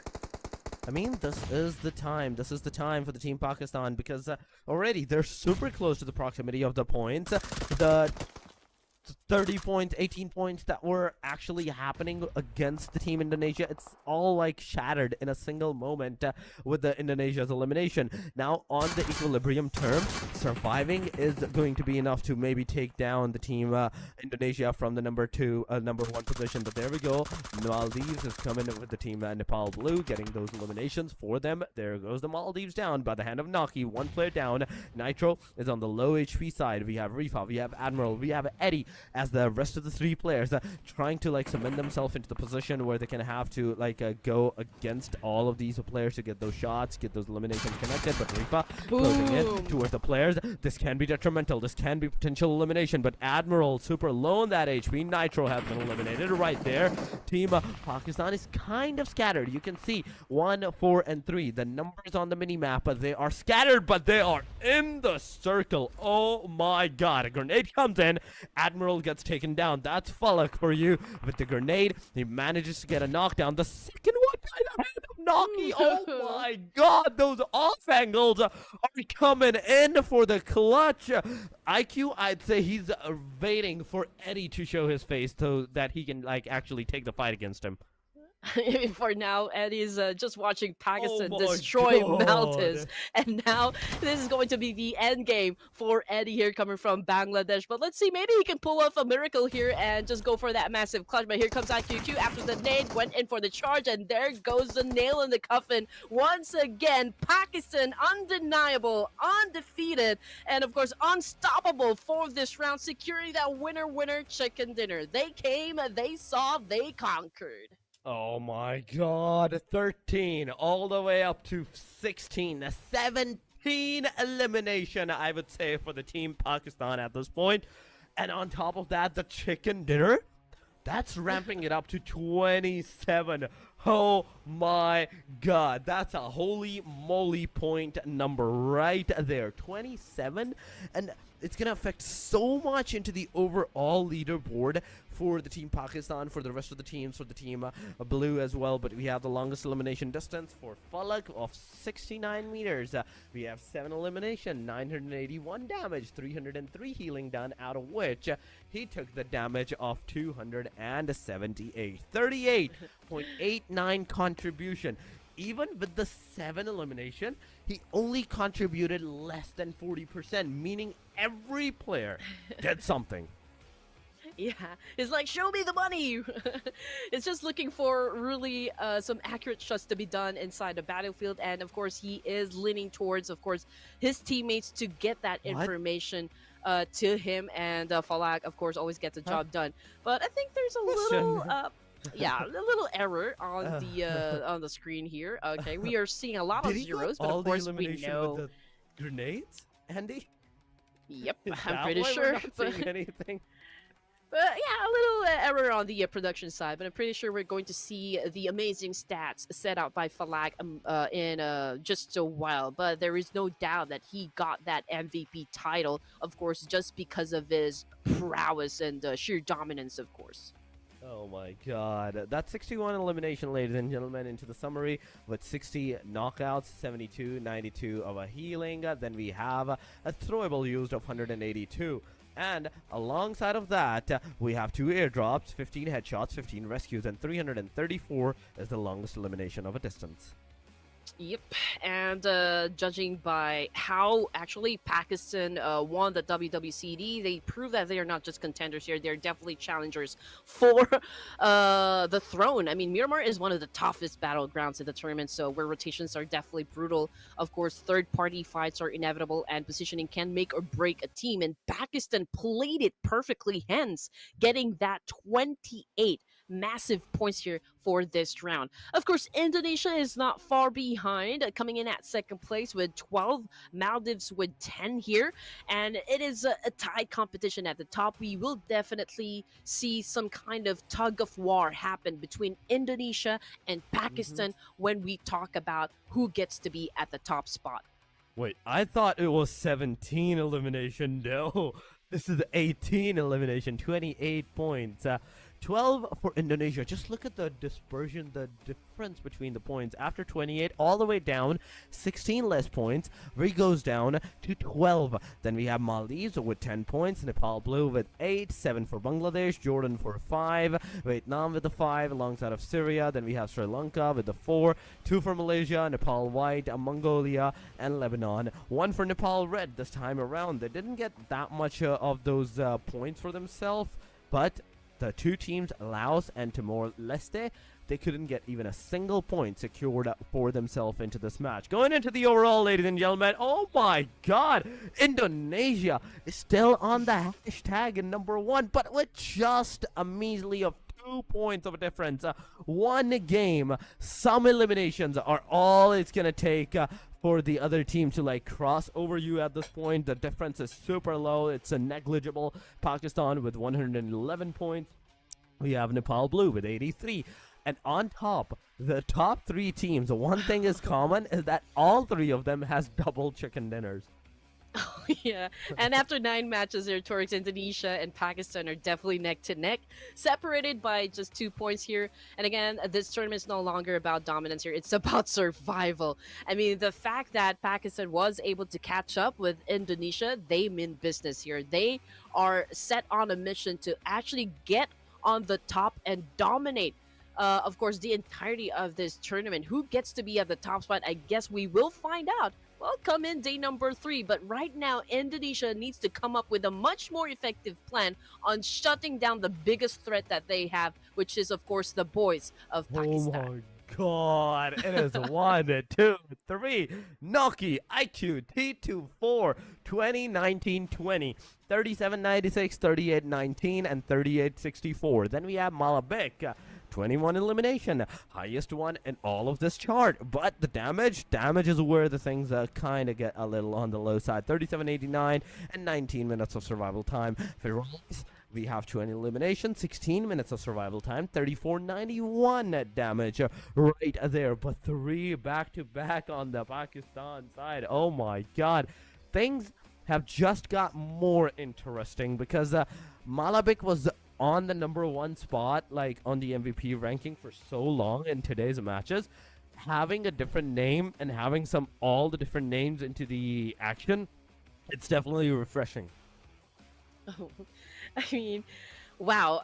I'm loving what is happening, and of course, the story that is unraveling for this tournament. Again, Indonesia started off really great. You know, they were the undisputed force, stacking up 7-3 elimination points and 40 placement points just to stay ahead.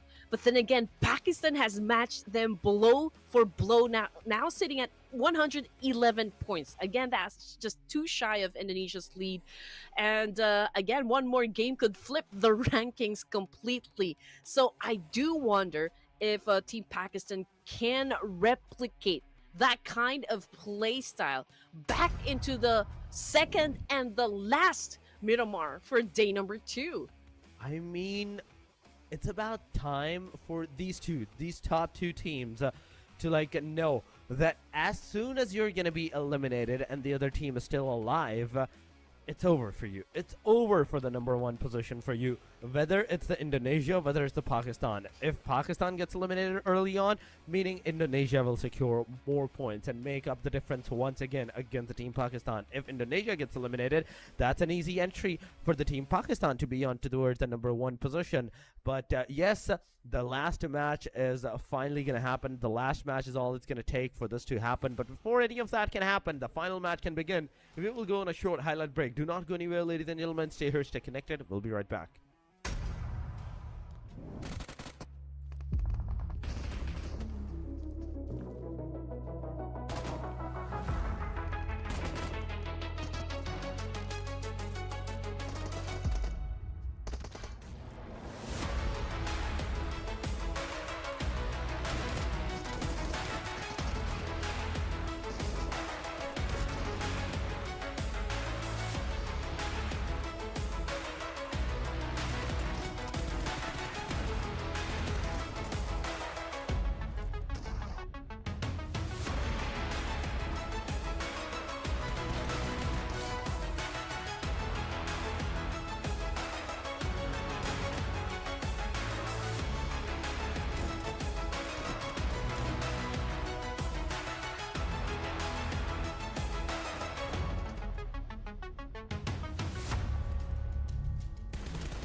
All right, this is it. The final match, the final battlefield, the moment where everything is, of course, decided for day number 2 of the Asian Showdown. Again, this is brought to you by the Esports Association of Nepal. You guys are with Red, Green, and Torix, of course, your casters for this tournament.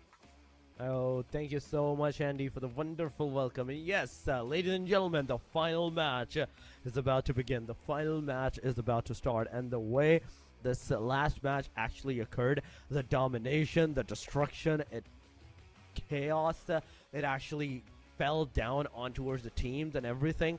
It was amazing. Starting from the very first circle all the way down to the very last. I was expecting this game to go a little bit on the slow side, but no. My expectations were not met with that. They were completely destroying everything. Every single team was kind of getting into some kind of fight. One knockdown, two knockdowns. It was all happening. And now it's time for the final Miramar. How will the teams play this final Miramar of the day number 2? Is it going to be the same strategy that we had into the previous Miramar, or something is going to be changed? One thing I can say for sure is the plane line has changed. First, it was on the northern side from the Tierra Blanca all the way toward the trailer park. Now, from Impala all the way close to the Ladrelia area. And again, Indonesia already knows the pressure here, Torix. They know Pakistan is definitely coming here. Pakistan knows what is at stake, and they know that this is their moment. One good match for this final round. Smart rotations, one clutch play. That's all it takes to turn this tournament upside down against Indonesia. And now teams again are trying to prep themselves up. It's not like the same flight path that we've seen earlier, but it is pretty close to that one. I mean, Los Leon is still right down there under the flight path, so I know that there will be teams that will definitely occupy one of the biggest areas that we have in Miramar. As for the other teams, most of them I can say headed towards the north part section of Miramar, while the Bangladeshi opted to go for that vehicle gameplay first to make sure that they have cars, of course, to go from point A to point B. But the circle went up north, so yeah, we have plenty of space coming from the north side. But when it comes to, of course, the blue side here, which is of course Nepal, they're going in for an engagement right off the bat, and one of them is currently knocked down on the ground, and that will be Delta. So let's see. I mean, it's a good thing they were able to get to the guns first, but this is a back and forth trade happening at this moment, and this is not looking too good for not just one team, but for both of them. I mean, it's a back and forth, and I even saw one guy full of spirit just getting his knife out and rushing up on the guy. That was a hilarious moment. But Surya versus TLS is also taking the fight. So far, it is blue versus white, and we do have to see if KYT is he gonna go forward. Mini 14 on the reload side. The player is getting that revive. In the meanwhile, let's see if those shots from this small of a crease is actually going to affect the player, is actually going to take down the player or not. But Surya has finally been eliminated right off the very bat of the game. They're the first one to lose their life, get eliminated right there. Satan got eliminated. Then we have MN Apex versus TLS.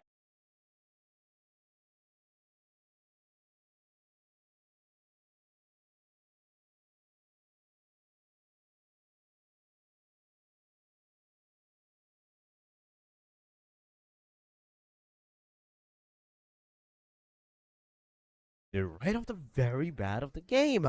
They're the first one to lose their life, get eliminated right there. Satan got eliminated. Then we have MN Apex versus TLS. MN Apex versus TLS. To pick up their fallen comrades immediately.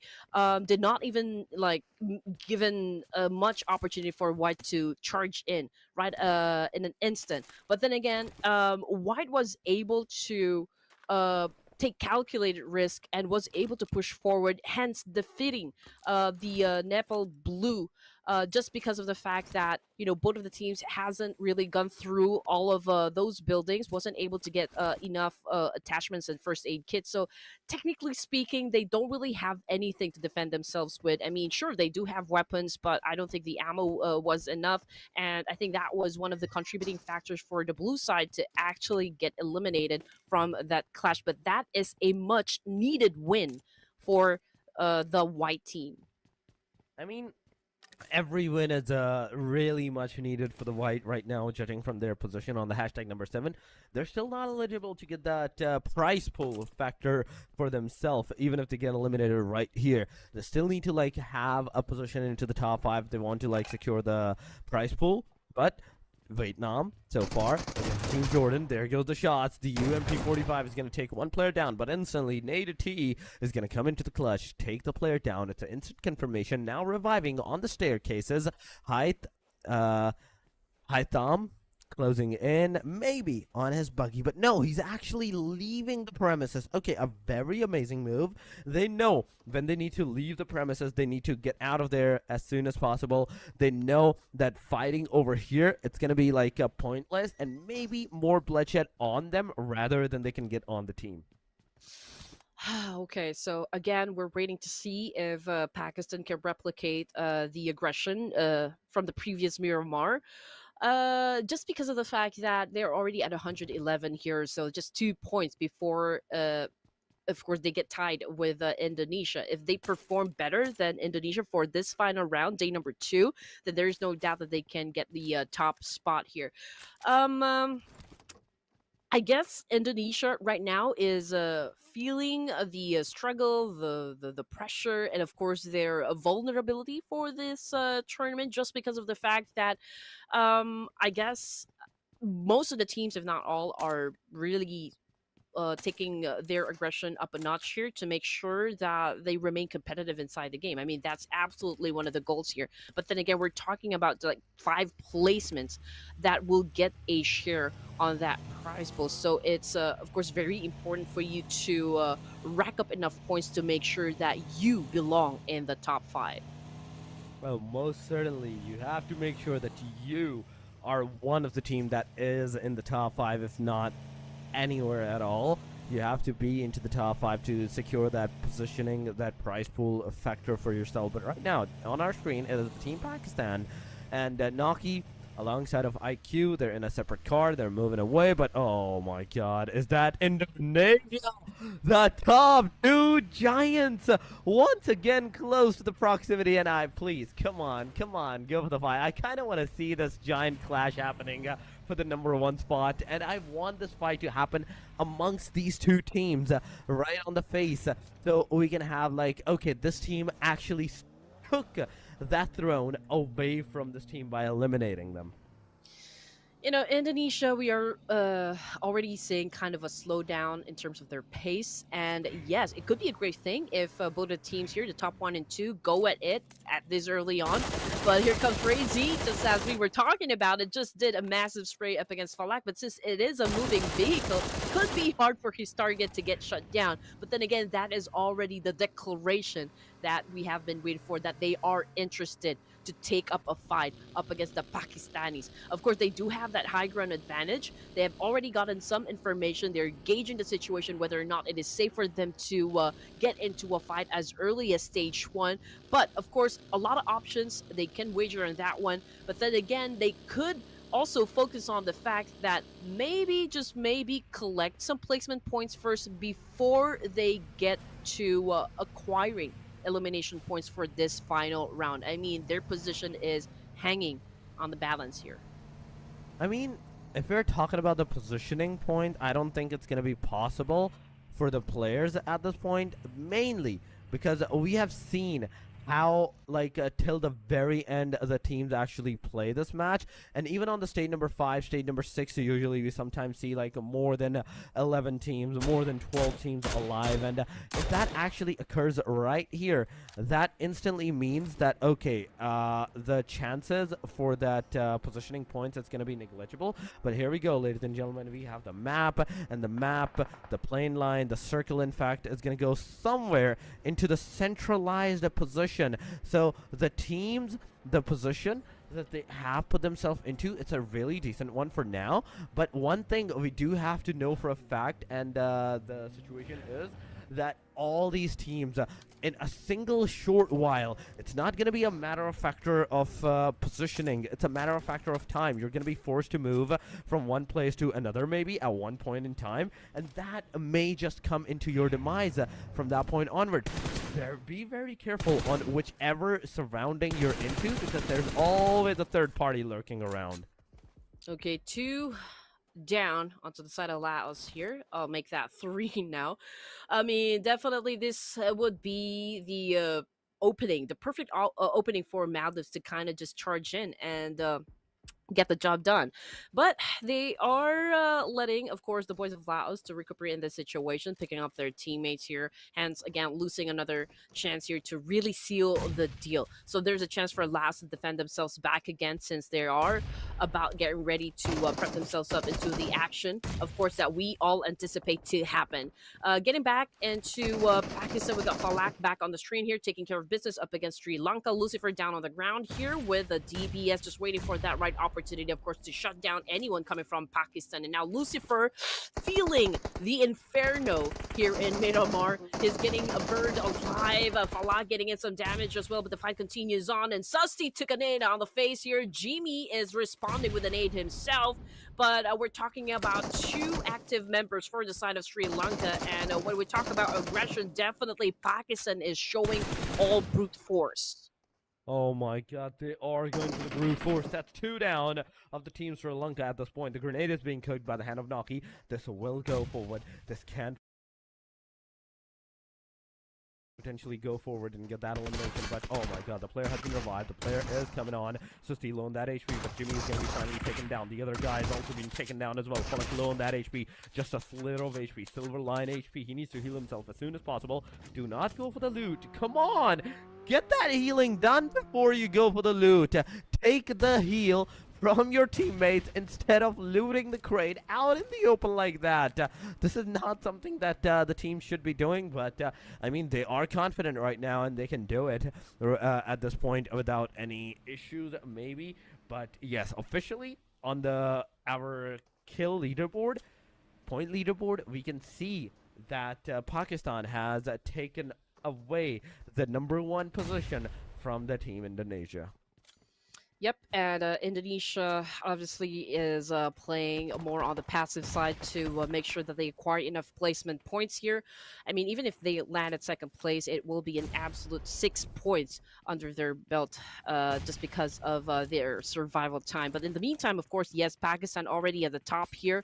But we don't want to jinx anything just yet. Let's see if they can continue on playing at this kind of pace here. We've still got a lot of teams to deal with for this stage. It's too early to say if their aggression alone can actually see chicken dinner win. In the meantime, we're talking back here going to Vietnam, but it's only back him taking care of, and there you easy as 1, 2, 3 with Lamborghini taking the under his name. Lamborghini, beautifully done. This guy is going good as doing those eliminations and those points. But I'm really glad to see this team perform really good as with 5 eliminations to their name. It's a really great start for this team as well. But they are close to the team proximity of the team stand at this point, and we do have to know, we do have to see what's gonna happen from this point onward. The team are expect to play this thing up from this point on. We're closing down and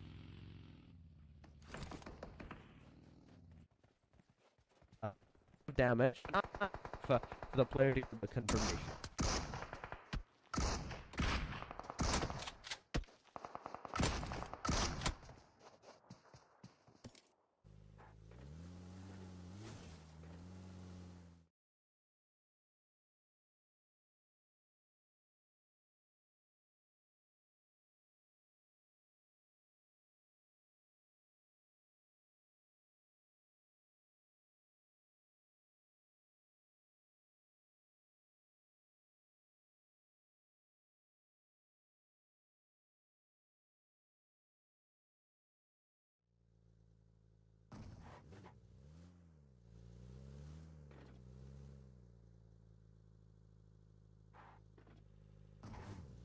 That is true, but talking back into the game, Pakistan is down to the last guy. Oh my god, we left them a while ago with a 4-man, 3-man, okay?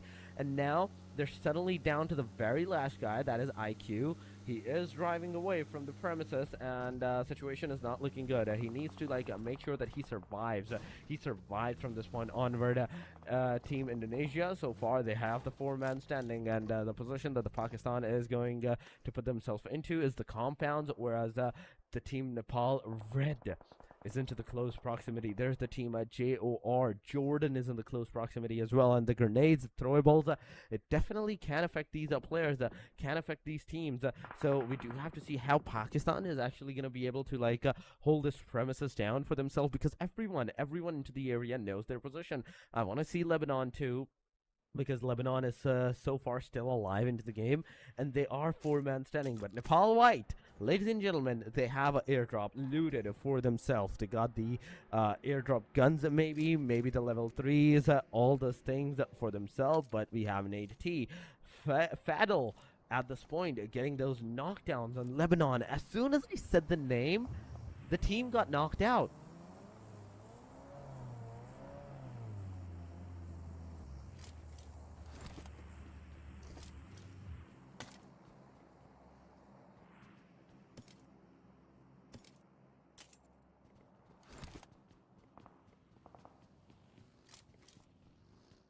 Oh my god, before we are talking about all the thing that is happening, it is the fight that is going to ensue. Lebanon is there. There is MN with 31 points so far, with two players still standing into the game. We have Sri Lanka with 1 elimination so far. Sri Lanka is down to the last guy as well. Then we have Vietnam with the 5, Nepal White with the 8 elimination. That is a very huge number. Then we have Maldives, 1 elimination. Jordan with the 0. Team MY, Malaysia, they have the 3 eliminations as well for themselves. But 11 total teams are still alive into the game, and I'm super curious to see how well are they going to be able to take this fight for themselves, how they're going to be able to get all those points for themselves from this point onward. I'm so focused on Indonesia as well, how Indonesia is actually going to play it up and secure more points, because it's only a difference of single point. It's a single point difference between them and the team Pakistan into the overall leaderboard. But Indonesia's 1 player is going to be taken down. We are seeing some casualties going around back to back into the areas. Parajin versus the Lebanon's Fatal. Fatal gets knocked down. It's a confirmation this time around. Parajin closing up as well. Zakaria in the front line. But going on to the Lebanon, Wait is here. Sleepy on the long ranges. He is trying to shoot down the players, but my main concerning factor is the rest of the teams. I kind of want to see the map. I kind of want to see where every team is situated at and how they're actually taking the fight and everything, because in this particular angle, from White's angle, I can see Team Lebanon. I can see Team Indonesia as well. But there we go. Lebanon's 1 player. Sleepy gets taken down easy. Easy gets easily taken down. Now it's the shots, the damages that might ensue and get that confirmation upon on the player. And on the same time, Jiggle is constantly shooting into the smokes and trying to get some more eliminations. Maybe this time on the Indonesian players, but Indonesia not only has revved their players up, they're back into the 4-man action. They're also moving forward. Lamborghini, meanwhile, gets taken down by Nepal Red. Nepal Red is also taking the fight. Easy gets elimination. That's an elimination for the team Nepal White. And 9th elimination. Precious gets knocked down. Levis is also knocked down on the verge. Rex knocked down. So it's a back and forth going on. The tussle between Nepal, between Vietnam, and the team Jordan as well into the proximity. But Vietnam, there we go. Another one knocked down from the team Vietnam side. That's 2 down. Now Nepal Red, they're facing the forward fight alongside of this area. Parajin, low on that HP, 75. I'd say 60% on the HP side. He's trying his level best onto this proximity on how he's going to be able to do that, how he's going to get those connectivities done. And we do have to see how that thing is going to affect all of these premises, all of these fights that is actually ensuing. And I do believe so. We have Red Queen back with us. Welcome back, Red Queen. And still, even after all that time, even after all this 5 minutes of action, we still have 11 teams.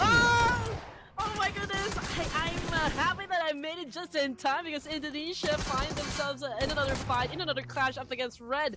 of Nepal. This is going to be a 3v2, I assume. Yeah, 3v2 situation. Saitama already down on the ground here, and ZMJJ KK, of course, still racking up some more, but Indonesia right now in big trouble just because of the fact that we only have one active member left. Two of their players down on the ground. That's Federalis and Malaknik, two of their top fraggers here, stuck inside this building. But let's see if they will still have enough time for them to reset, to recuperate, because Jordan, I feel like they're already getting prepped up to charge inside that building where they are currently staying. They definitely are going to be stepping up for that aggressive stances, but oh, in the meanwhile, Lebanon, they have been finally eliminated. We are down to the top 9, ladies and gentlemen. Team Indonesia, 2 players are down. 1 player has been eliminated, down to the very last guy. It's a 1 player alive. It's a solo player alive for them, and nobody's getting that revival done. They are scared at this point that, okay, if they show their faces, they're going to be all over. It's going to be all over for them, and that's exactly what's happening. Look at Indonesia's health. They're low on that HP. In the meanwhile, Team Vietnam versus the Team Maldives, they're fighting. Nepal White Sky has been taken down as well. The rest of the team closing on with Nepal. Come on, White, you can do it. The shots from the off angles are coming on. Sleepy, smoke your vicinity up as soon as possible. The players from the Indonesia has also been revived as well. 1 player revived, 2 player revived. All 3 of them are back into the action, ladies and gentlemen. They are back into the game. They are back into the play. And right with this, now from this point onward, we do have to see how much more points can this team possibly secure for themselves, for their team. And soon as we are seeing the team Nepal White trying to like smoke themselves into the area, the Vietnam, they will definitely be pushing up as well. They will definitely be pushing up on this premises. Firen getting those shots on Haitadami. There we go. That's a knockdown. And right with this, Nepal White kind of facing the casualties. Blue and red of Nepal have already been taken out of the equation here, so there's a big chance for white, of course, to get back on track. Just because of the fact that, okay, Nepal White has been really working hard, exerting a lot of effort here just to make sure that they remain competitive in the game. It was a long journey from them, coming from the bottom of the leaderboard back into the upper half section, and now they're doing everything that they can, of course, to catch up with the number of points that their enemies have already stacked up onto the board. We've got a Team Vietnam here.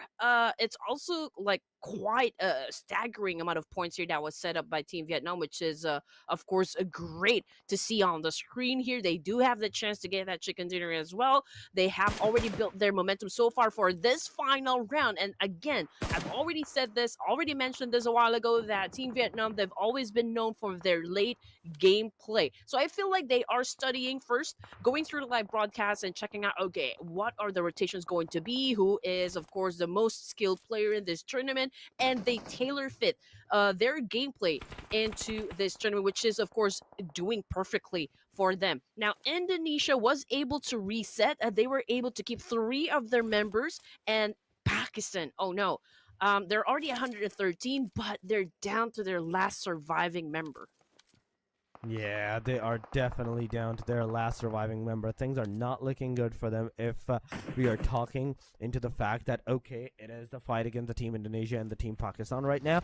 So they have to be very careful on whatever they're going to do from this point onward, because one wrong move, one simple mistake, it's gonna like set a lot of momentum back on them. They have to like secure a lot of points from that point onward. Once again, Indonesia as a 3-man unit, there was a chance we were like looking at that, okay, they might get eliminated, but no, this time around we are seeing this team getting some decent number of not just the elimination, but a lot of survivability as well into the area. But talking about Malaysia so far, Malaysia is at the very corner of the map as well, and you can definitely see how well are they well versed into the area, that they're looking everywhere into the surrounding areas so they can actually get some eliminations for them.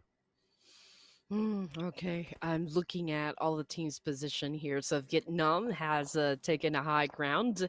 Indonesia right down below, holding on to a compound here. Same thing goes for Jordan. So yeah, I just know that Jordan and Indonesia will not be overextending their pick here, just because they will be exposed and vulnerable to the boys of Team Vietnam, who is actually right up above them.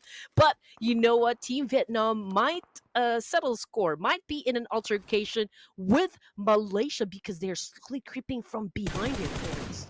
I mean, this is the beauty of Miramar. You can actually creep from behind. This is unlike Sanhok, you will have to use the cars and everything and their long rotations to do that at this point. But right here, at this point, you can definitely see another circle shift towards the team No. Indonesia. In fact, oh my God, this is looking good for them.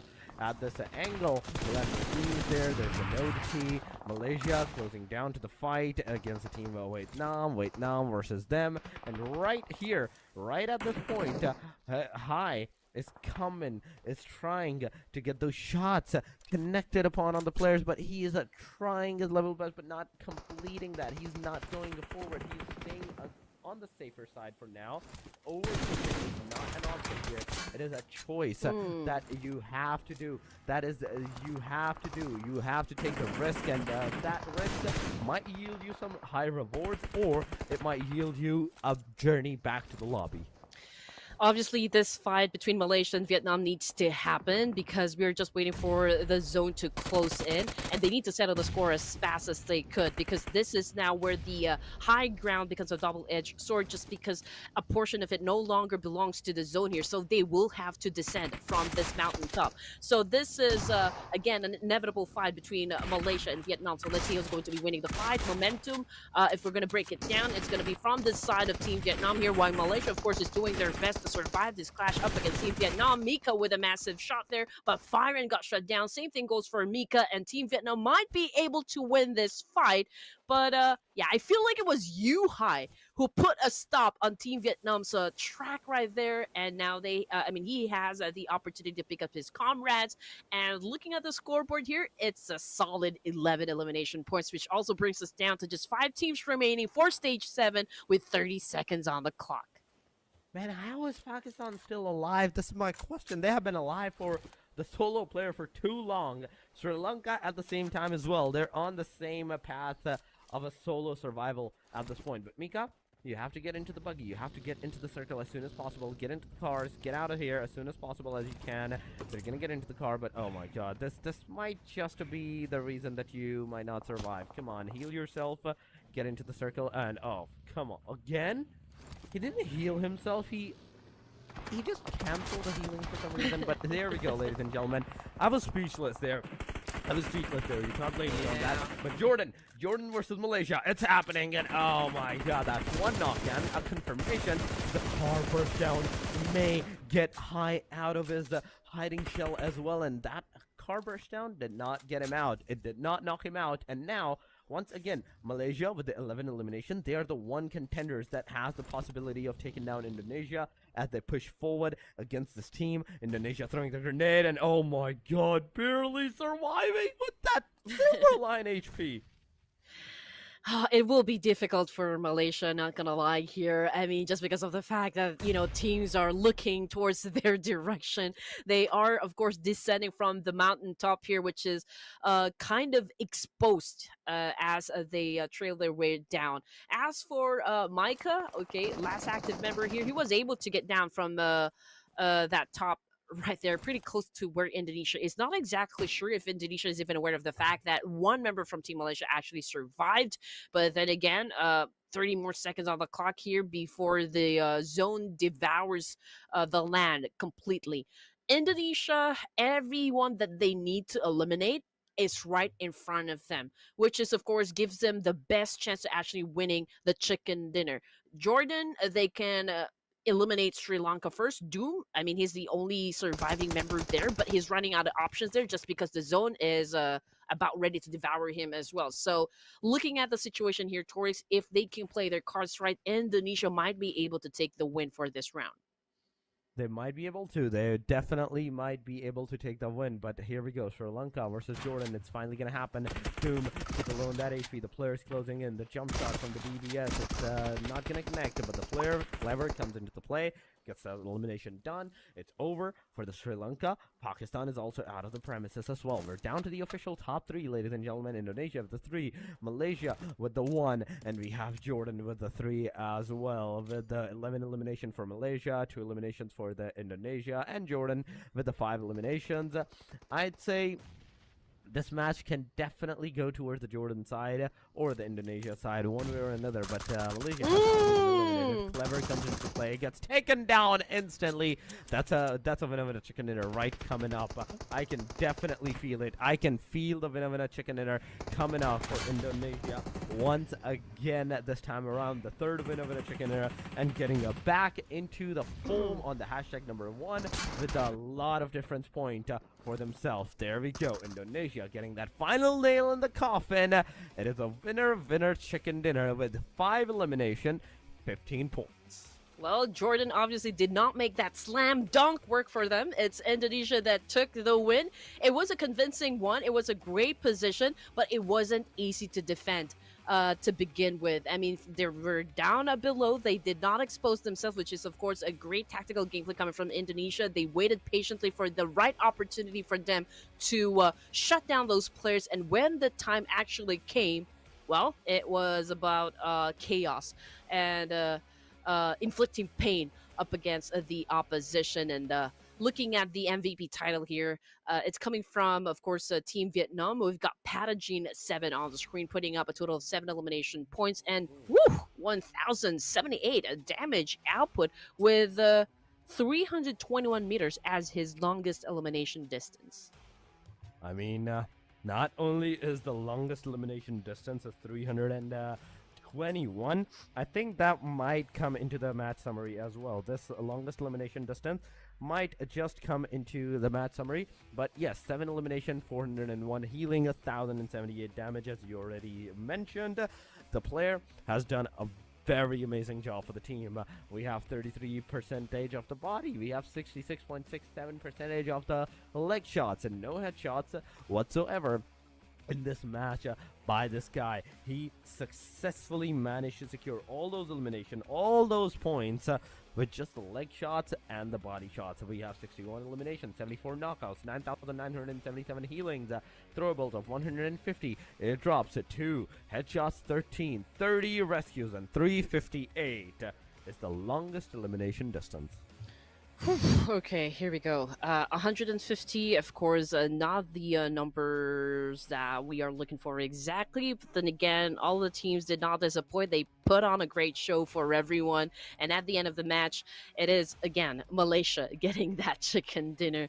Of course, they already felt the pressure right from the get-go. And they already came up with the plan that, okay, it's time for us to create that gap once again up against Pakistan. And this is, I guess, the first time that I see Pakistan kind of go down in match rankings here with only a single point, a single number so far in the match rankings. But then again, Indonesia keeps their top spot, I assume, judging by the numbers that we can see on the screen here.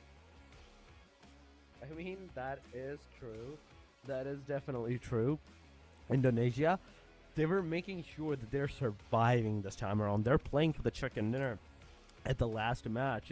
And because of that, 15 points. Vietnam, 14 points for them too, with 12 elimination to their name. Jordan with 12 total points. Nepal White, 12. 6 for Pakistan. We have Mongolia with the 6, 5 for Sri Lanka, Maldives with 2, alongside of Timor-Leste, Nepal Red, Laos, Syria with 111, Lebanon, Bangladesh, and Nepal Blue with 0 points whatsoever. This is the match ranking, ladies and gentlemen, of the match number 5 of the day, and number 2. In total, the match number 10, we have the overall ranking, ladies and gentlemen. Indonesia, 128, 11 points of a difference against Team Pakistan at this point, whereas they are surviving. They are on the number 2 with their 117 points. Nepal Blue, they still have to like cross the 100 markers first, 83 points. Nepal Red, 80 points. Blue has finally successfully dethroned Nepal Red from their position and has successfully overtaken the number 3 spot. Well, at least, there's a little bit improvement on, or like from the Lebanon side, rather. A while ago, with all the matches that have gone through, they were just at like a single digit number onto the screen. Now we're looking at 10. But hopefully, come in day number 3, we can see a little bit of spark, like in terms of their energy into the games, and maybe improve their status in the leaderboards. Of course, it's not too late just yet, but when it comes to like getting themselves into, let's say, top 5, of course, it's gonna be like super ambitious at this point. Now, looking at the Warriors here, the ones that really stood out from day number 2, again, Malakbik, it's a non-mover. He's still at the top spot here. We got T24, IQQ Noki back on the roster for the MVP ranking, and Federalis sliding down to 5th here, putting up total 22 elimination points. We still have 3 of the team Pakistan, 2 of the team Indonesia on the leaderboard. But yeah, it's Malik Bek.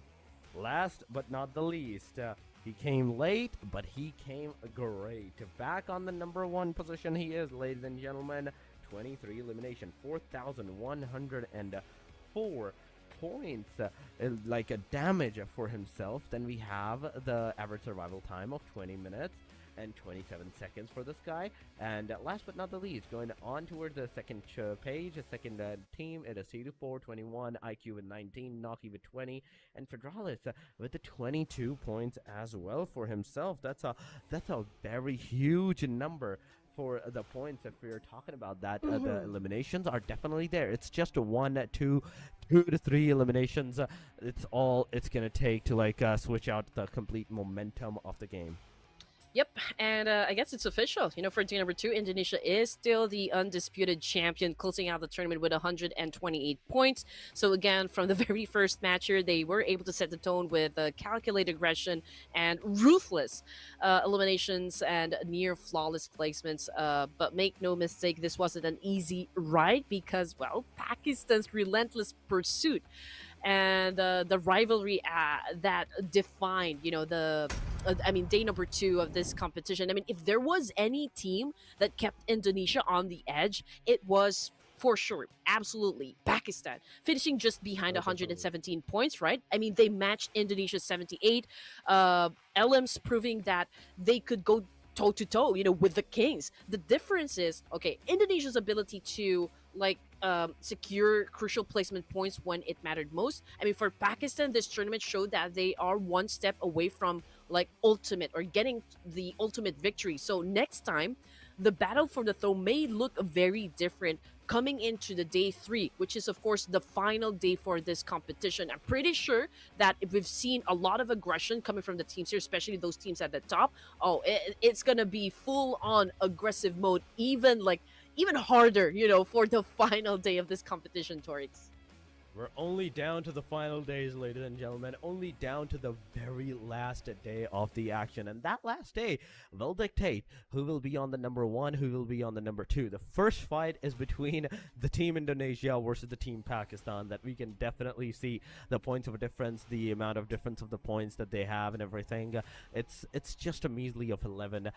It kind of went on towards 2, but now it's back onto the 11 points. So we do have to see how the thing is going to affect till the very end, and how tomorrow's matches are going to affect all the momentum for the teams. Because Andy, knowing on the fact that all these teams, how they fought today, they don't have the viability of making any kind of wrong moves. The teams that are at the bottom lines, they have one mindset: just go and push, get those eliminations, because the number 5 is the spot that you need to be in order to get the prize pool distribution for yourself. So you have to be very careful on whatever you're gonna do. Yes, and of course, I know majority of the viewers are coming from Nepal, so I'm pretty sure you guys are kind of wondering how well your teams actually perform. So again, Nepal is represented by 3 teams that's blue, red, and white. So if you just tuned in right now, blue is already at 83 points, if I'm not mistaken. So they actually played the long Yes. game, emphasizing on like survival and smart decision making. And we've got red with 80. They are actually high on like aggressive play style. They're a powerhouse, Yeah. definitely, proving that they could win fights, but they struggled a bit when it comes to like late game endurance.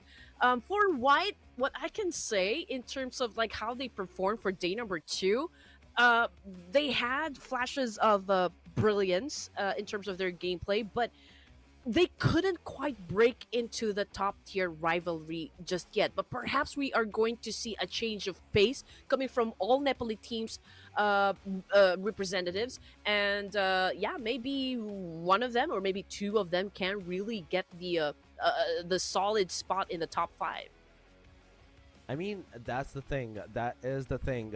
The top five is the final destination for all of these teams, for all of these players at this point. Whether you like it or not, whether you have to overstep on some teams to get there, you have to get there. That is your safe spot. And after that safe spot, the MVP ranking is already, we are saying it's only going to go towards either the number 1 spot or the number 2 spot. So there's not a lot of options for that. So whatever option you have for yourself is the option that you can get into the top 5. But ladies and gentlemen, the day number 2 is done and dusted. It has been concluded. With the 5 more matches done, we are officially done out of 10 matches out of 15. The 5 matches tomorrow are going to be super crucial with Sanhok, Erangel, and Miramar on its way. Once again, we will see you guys tomorrow. This was all it from the both of us. This was me, Torix, and with me, it was once again the one and wonderful Red Queen Andy joining us for the caster desk, for all the action, for all the casting as well. Thank you so much once again for watching us. Thank you so much for joining. We will see you tomorrow, and take care of yourself.